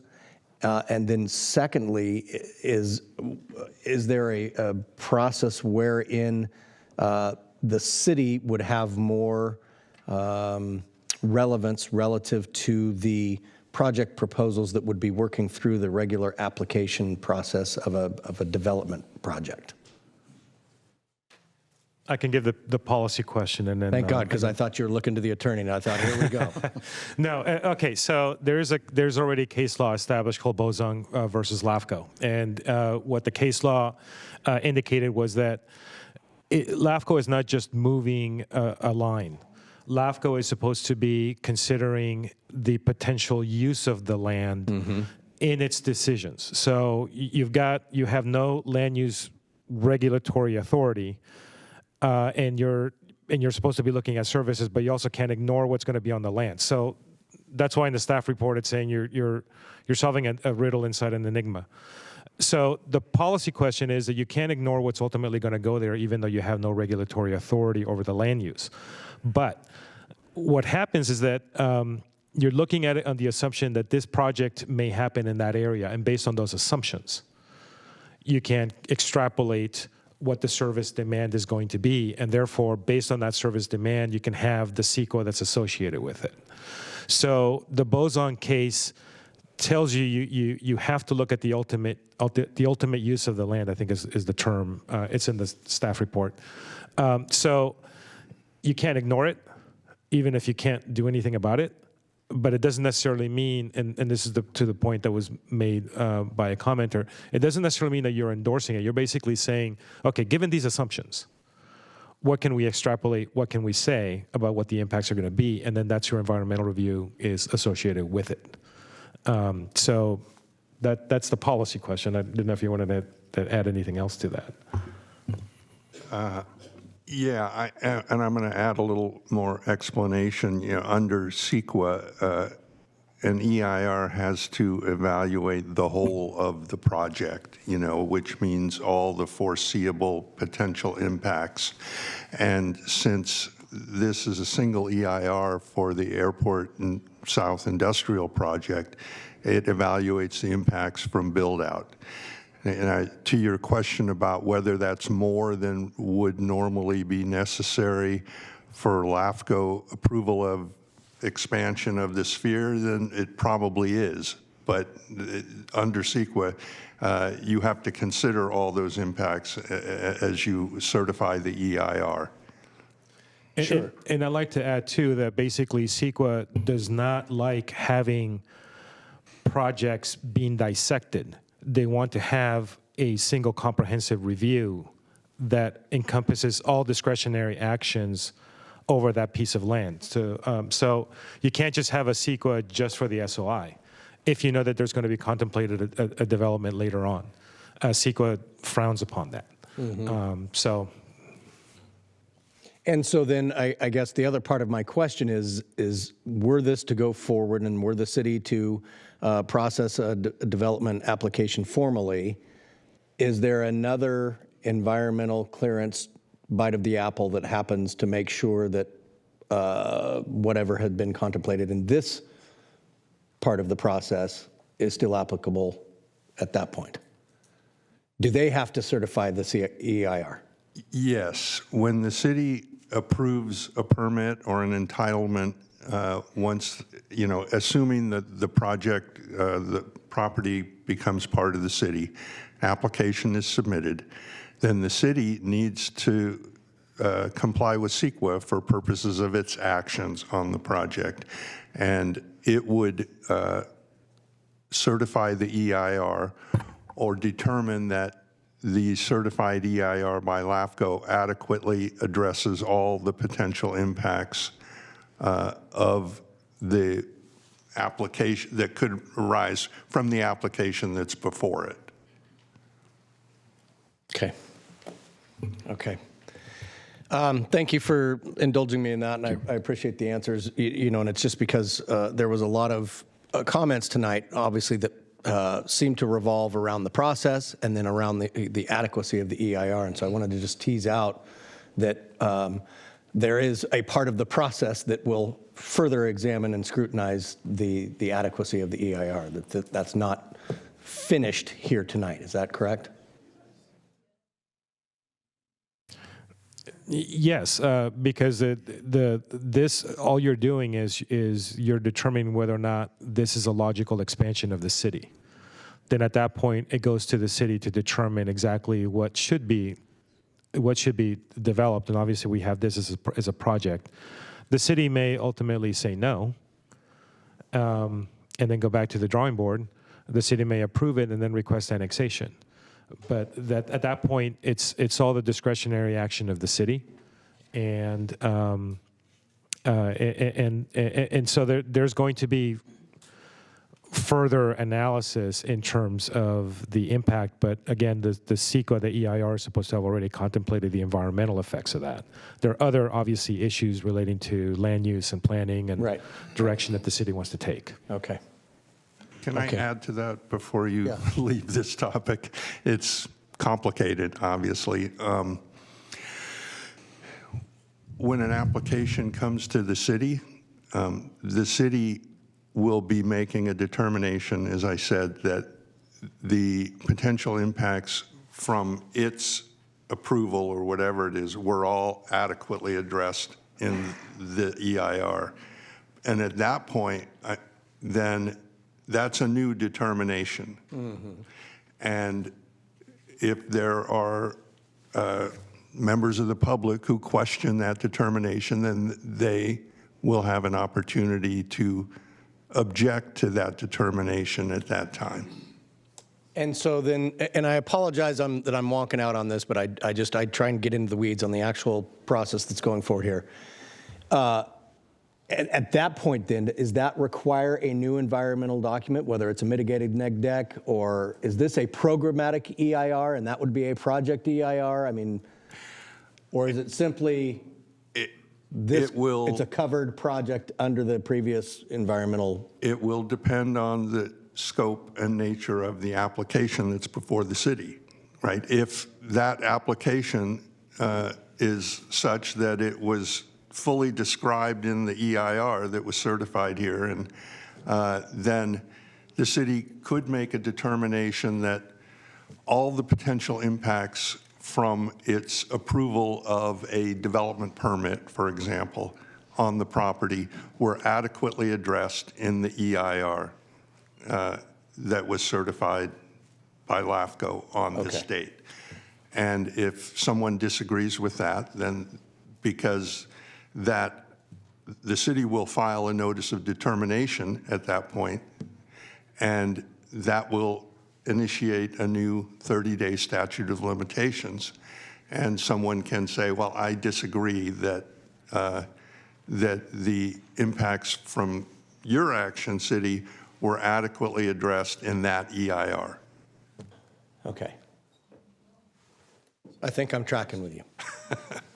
So let me just say this in terms that I think we both understand. If they come forward with a project proposal that is substantially compliant with what has been contemplated in this EIR, then at that case, they make a determination that it has been environmentally cleared previously by the actions of this body, and that is a determination that opens up another opportunity for exposure, but they don't necessarily have to produce a new environmental document that comes up with new findings. That's right. The objector might say, I mean, the point of the objection would be, no, you do need to produce a new environmental document, right? Right. But that would be one of the questions before the court, I guess. Okay. Okay. Thank you. Mr. Chair, do you want to stick with questions of staff, or would you like to move on to commissioner comments? Do you have any questions? Anyone? Okay, please. Thank you, and thank you again, Commissioner Hume, for the questions. And I appreciate that clarification. It's important to me. I guess, you know, listening, I came into this, I'll be honest with you, tonight thinking that I was inclined to support this. I look at the issues that have been discussed really in terms of LAFCO's role, preservation of open space. I mean, I think this project in terms of, well, if this is in the city, you'll have more of a guarantee of a preservation of open space because of the city's obligations under the Natomas Basin Habitat Conservation Plan. And in terms of sprawl, not doing anything that encourages sprawl, I look at the adjacent urban uses. And so I think if we approve the action, I think it's consistent with that.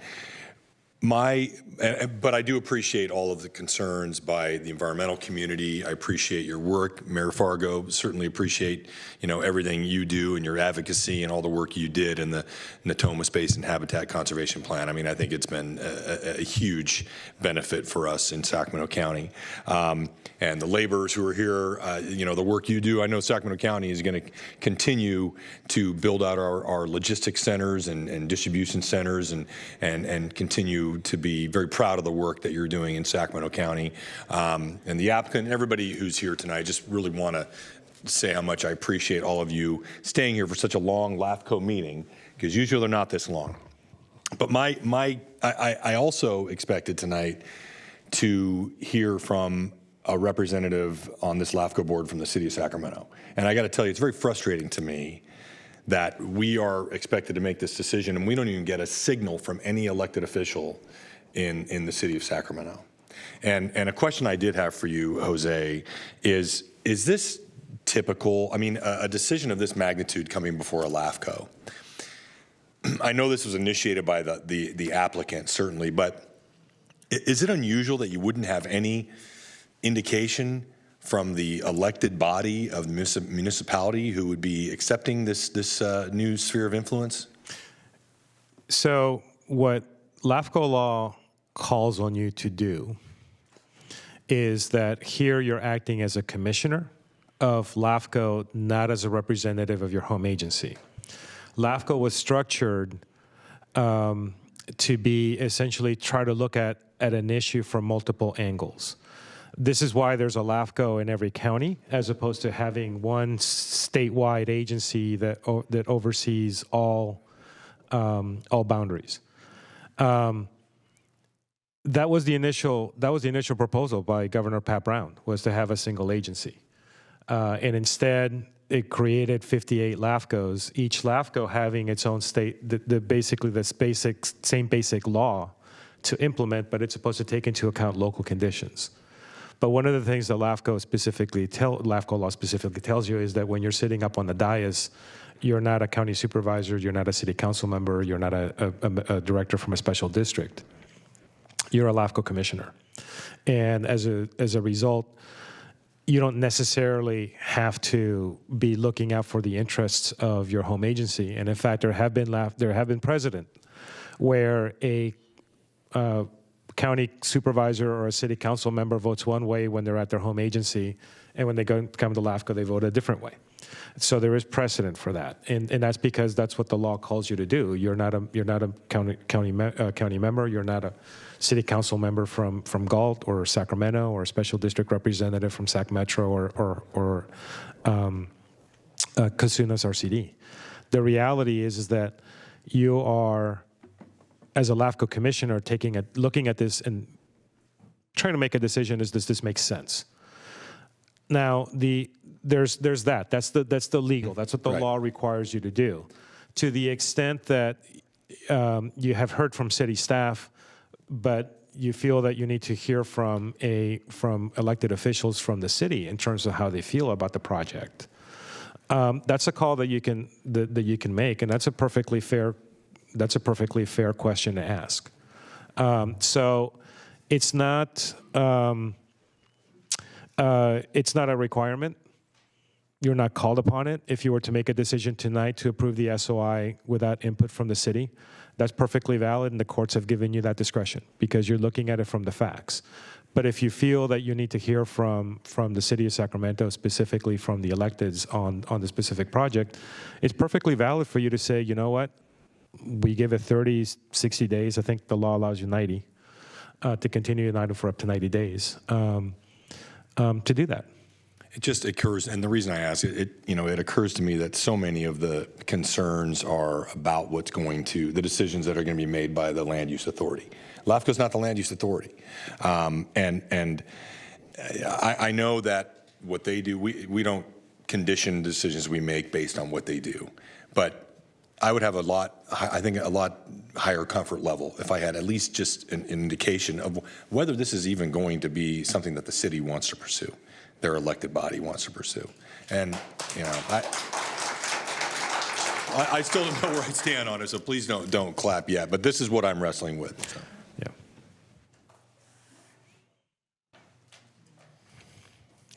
Any other members? Questions? Comments? Yeah. Gay? Thank you,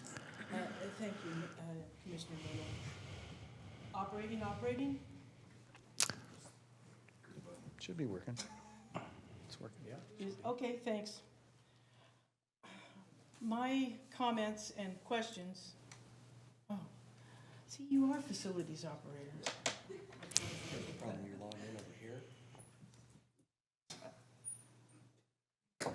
You know you Wow. were around to that. Thank you so much. You guys for the unions, you did not see me do that, okay? Thank you, Mr. Hume. All righty. My comments and questions are a little bit more simple. And one of my questions is, we have this area, Airport South, ASI. There's been references that it's protected area, it's farmland, it's green space, blah, blah, blah. That's fine. What is the official status of this area right now? Can anyone, I don't know the answer to it. I am truly asking the question. Wait, now, I totally respect everyone's knowledge. Can someone with, well, it would be the county, because I want to know what the status is right now. The area has been zoned agricultural under the county's general plan as specified in the staff report. It is not under Williamson Act protection. It's not under It Williamson? is not under Williamson Act Right. protection. And in addition, it's not within God, I hate old age, middle age. It's not under. It's there are no developmental restrictions on the land, meaning that it's the landowner, and the landowner has the rights to do whatever they want with the land. The developable rights have not been forfeited. Okay, thank you. So what I'm trying to figure out is there's not anything in place under the county purveyorship that would inhibit any type of development. Is that accurate? The zoning could restrict what happens on that land. I mean, that Okay, is but that would have to have a zoning change. correct. Okay, and so that would be the threshold for any type of development there if it stays in the county. Correct. Okay, thank you. Now, hypothetical, if the city ends up with this with the SOI, what are the mitigation measures for the development? Where are you going to mitigate the land?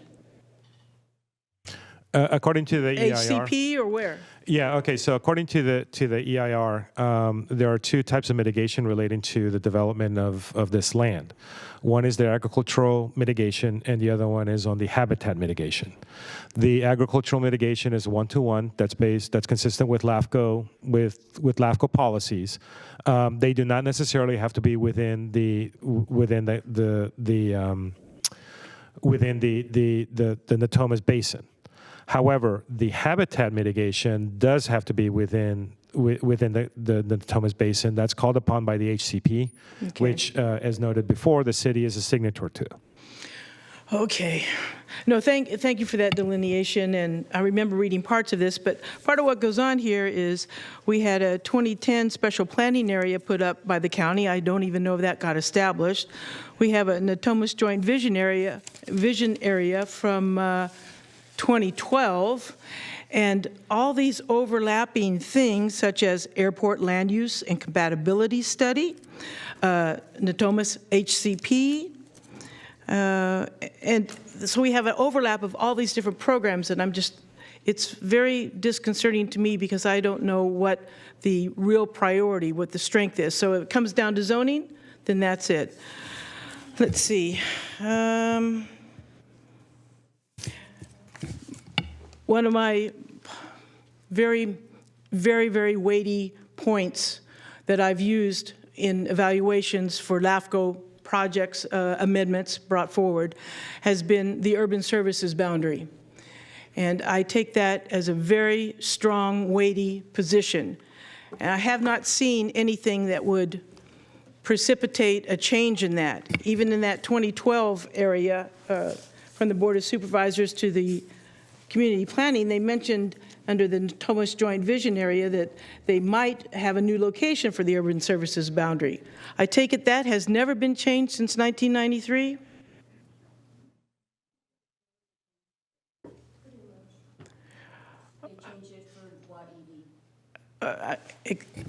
Please repeat, or is it too much? Yeah, or? so it's on the record. Basically, the urban services line was changed for the Watt EV south of the airport.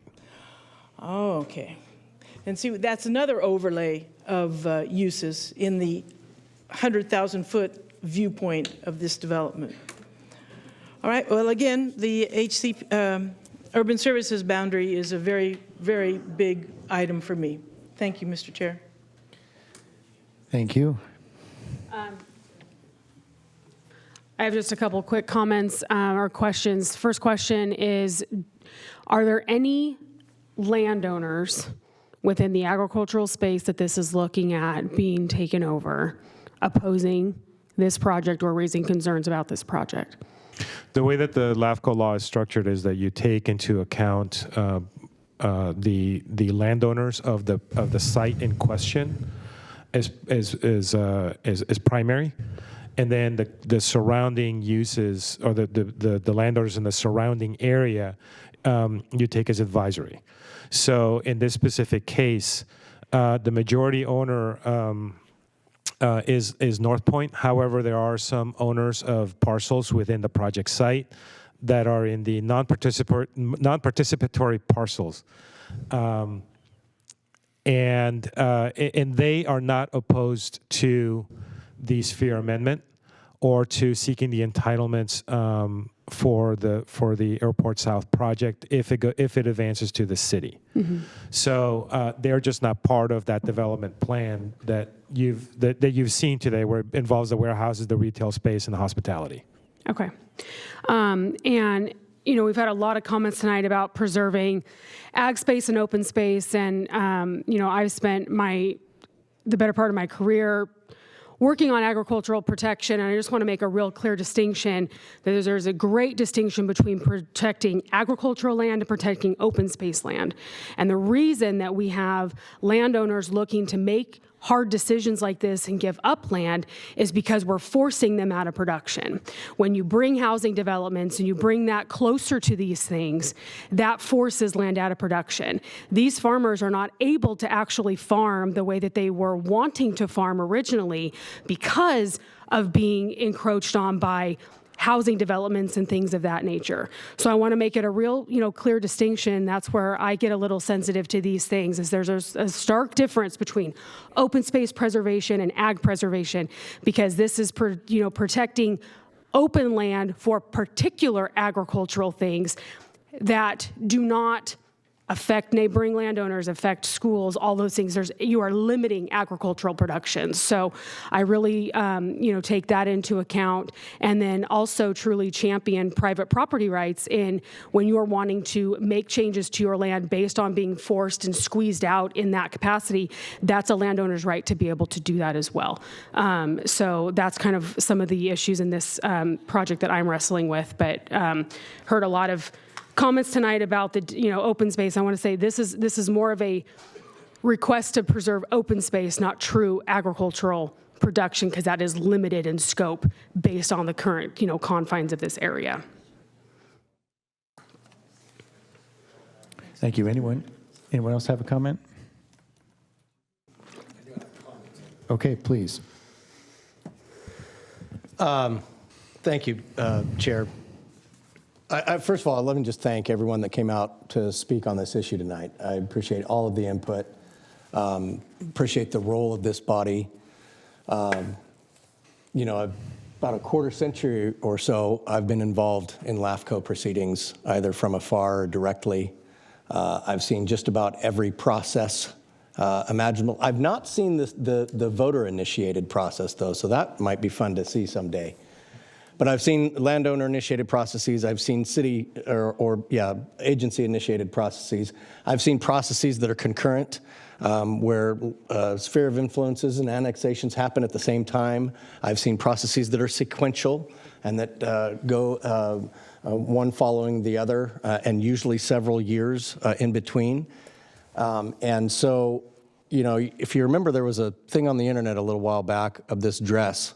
And some people saw it as a white dress with gold, and some people saw it as a blue dress with black.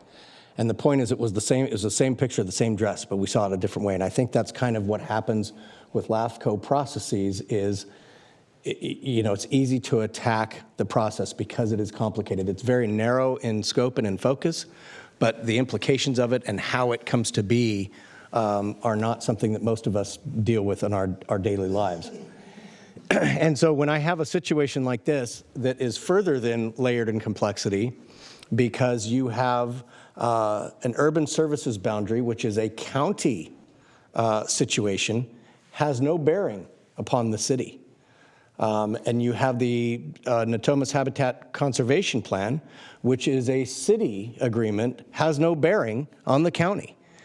And so, you have a parcel of land here with a landowner who's wanting to develop it for what they consider to be a viable use.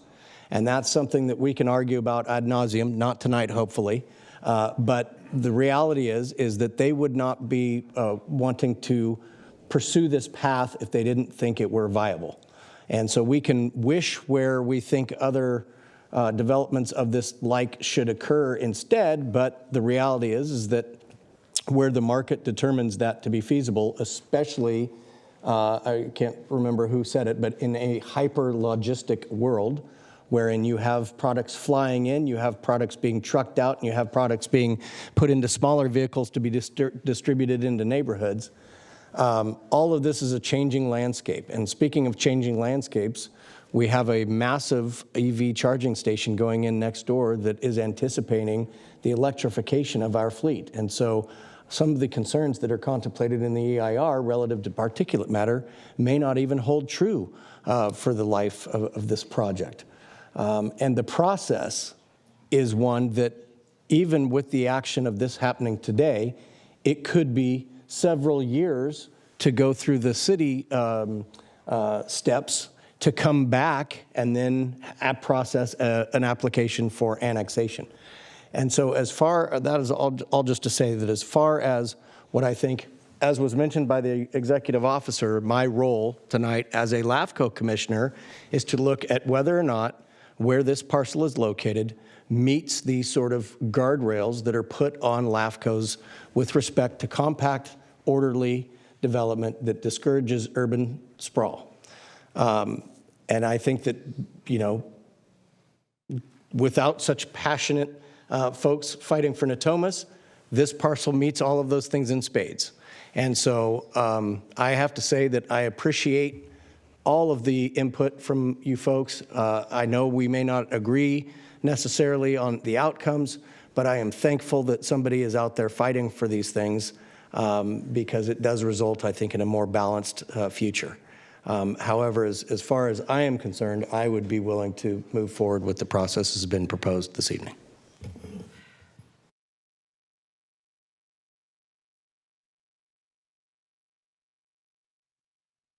Do we have any comments or remarks from staff? Is that a motion, Commissioner Hume? It could be. Is there a second?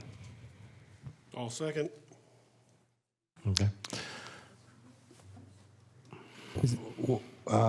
Before, the scope of the motion is not clear, first of all. And before a motion is made during the recess, we had discussed some clarifications that we and the commission may desire to make to the findings that are going to be adopted. And if the commission would rather have a clean set of findings, or we could try to modify those here. But my understanding was you had hoped to have a clean set that you could review before a motion to adopt them was made.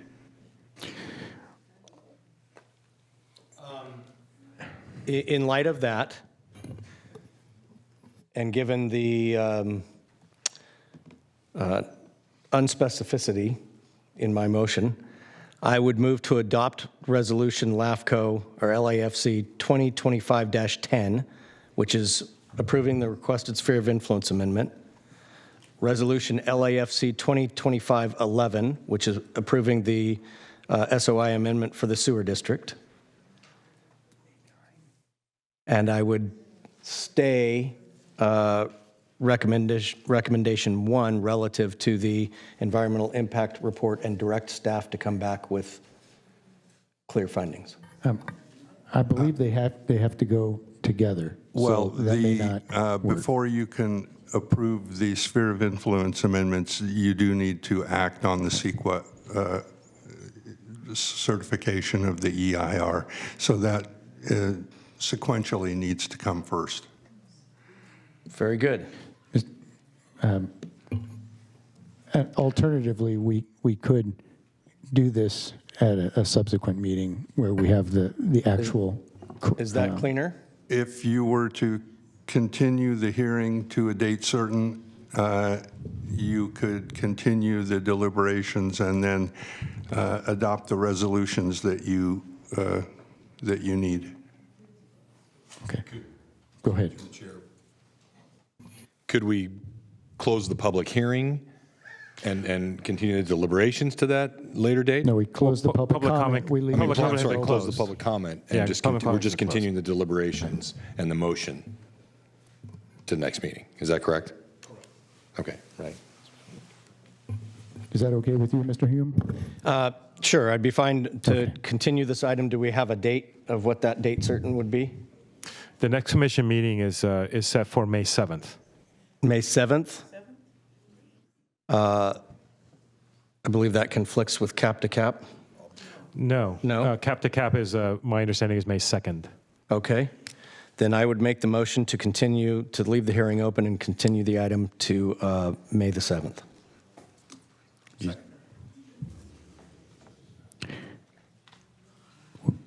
Okay. Okay, thank you.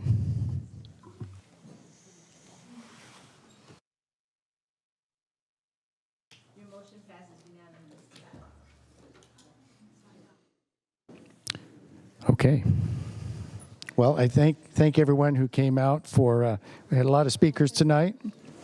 Robust and civil discourse. Appreciate it. Thank you very much. Do we have any other items? We have business item 8, which I'll try to wrap up as quickly as possible. Okay. To update the commission on business item 8, the Board of Supervisors approved the classification and the salaries. Mr. Chair, I know it's late. Can we just pause for just a second Sure. and ask people to clear the chambers? Folks, can you take it outside? Yeah, we're still continuing. We still have a meeting. Commission Could you meeting. please take it outside? Thank you. Doyle, can you help us out and get folks to go to the lobby, please? Thank you. Unless you want to sit and be quiet.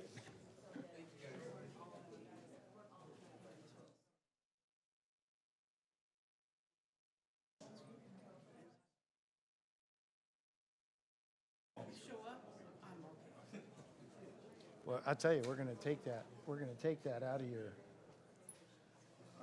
Please, Take a pay do. cut. I got water and cookie and biscuits here. I would say start it. Jose, you're up. Hello there. Business item 8. Madam Clerk. Receive update from General Counsel on the Sacramento County reclassification of the LAFCO Executive Officer and provide direction. Yeah, okay. Hi, so I'm not general counsel, but I play one on TV. Actually, not even that. Jose, can you pause for a second? Sure. I do have to reestablish a quorum, bringing back the chair. Okay. Sorry. That's okay. Commissioners Little, Here. Carter, Hume, Jones, Desmond, Pratton, Here. and Chair Kaplan. You have a quorum. Now, item 8. It's receive update from General Counsel on the Sacramento County reclassification of the LAFCO Executive Officer and provide direction. So, Madam Chair and Commissioners, the update is that the classification for the executive officer was approved, and salary schedule was approved by the Sacramento County Board of Supervisors on March 11th. It has become effective as of the pay period that covered March 11th. And so the ad hoc committee will be reconvening again to discuss other steps, because this is part of a larger scope, which entails the rest of staff and the rest of other issues. So that meeting, I believe, has been set for next week, and we'll be able to provide you with an update by May. Madam Clerk, any questions, public comments? We do not have any public comments on this item. Commissioner comments? Seeing none, moving to item 9, Executive Officer, Commission Counsel, Astro Sheet or correspondence, anything? From For the sake of brevity, you have the ASTRA sheet as part of your packet. And I'll spare your analyst policy analyst from having to provide you with an update on that. In terms of announcements, you have a letter as part of consent from the Cal-AFCO Board of Directors relating to the state of the association and what's been going on. The board has been diligently working with the transition team to get Cal-AFCO back on good footing. And that's the update. All right, any other commission chair comments? Seeing and hearing none, I will call this meeting adjourned at 10 p.m.